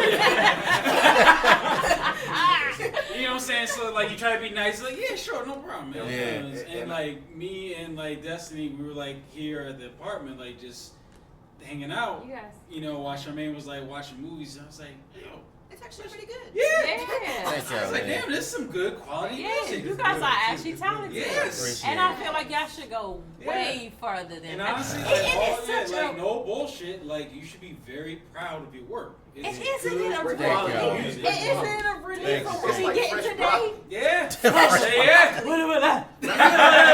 Not that frozen, bro. Fuck, bitch, kill, nigga. Money. Nah, I appreciate that, man. I got a hot 16 whenever y'all need. Hey, man, look. Let me stop. It ain't no rap. Whenever I come back out of retirement, man, I'm ready for you, baby. Yeah. You know what I'm saying? Nah, I really do appreciate the love y'all gave for my album, man. That was a fun time making that album. I swear. Like, I think we started last year in the summertime, man, and man, we just kept it going. And man, I feel like I wouldn't even say I was so hard on myself with that album. Because I want to say it was one of our greatest bodies of work, but I know we can do better than that album. I know I can do better with freestyle and stuff. You know, I really paid attention to all my metaphors and my punchlines and everything, and you know, my entendres. Like, I really got my influences came from Jay-Z and Big L and Wu-Tang and Black Moon and R&B too. Like, I was really inspired by a lot of people, man. So shout out to everybody that showed me love and support for that album, and maybe I might drop something else. And shout out to my family, my close ones, and my friends, man, for supporting me. Thank y'all, man. I really do appreciate that, y'all. But I guess I'm the last one to talk about music that I'm bumping to. Little Sam. Oh, go ahead. My favorite. Oh, just a bit, by the way, this Lil Sam, this is my son. He wasn't in during the podcast, but he gonna put his 2 cents in with the music, so I don't mind that. It's Bennett Fraser. I'm not gonna say his last name. Who? Bennett Fraser. How you say it?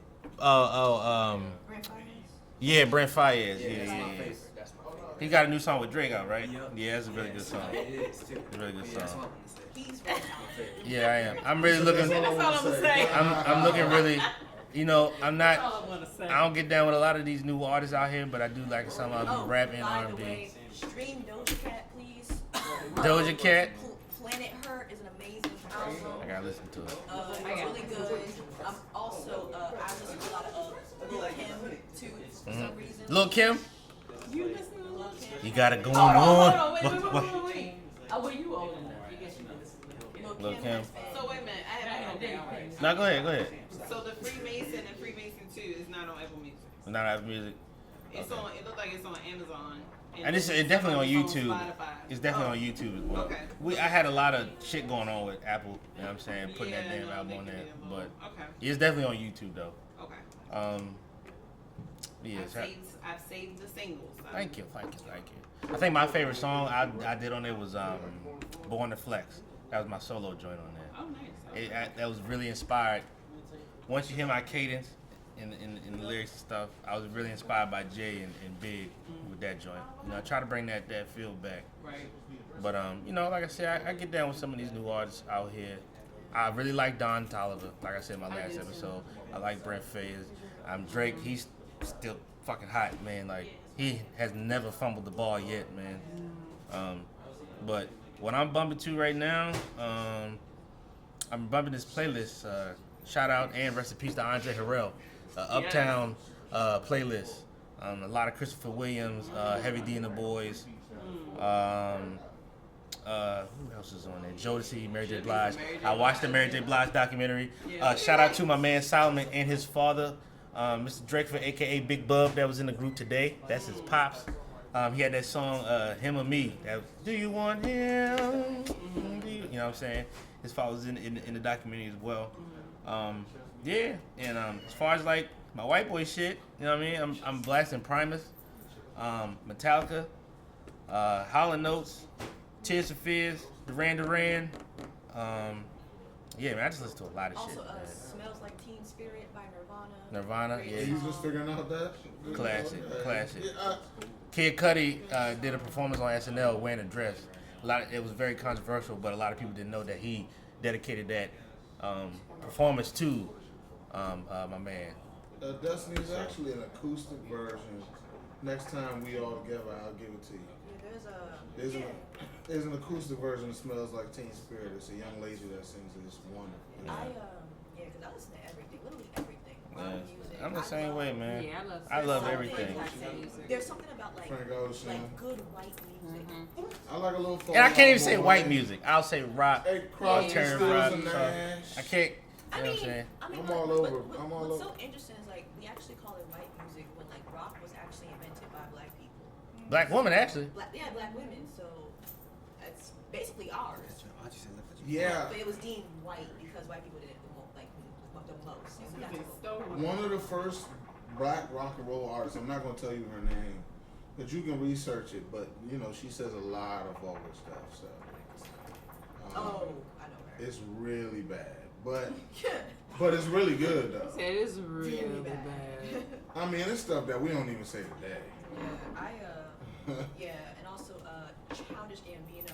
I listen to him way too much. That dude's severely underrated, He's man. such a genius in a lot of ways. Oh, I forgot. My man Tyler, the Creator. That motherfucking album goes so hard, bro.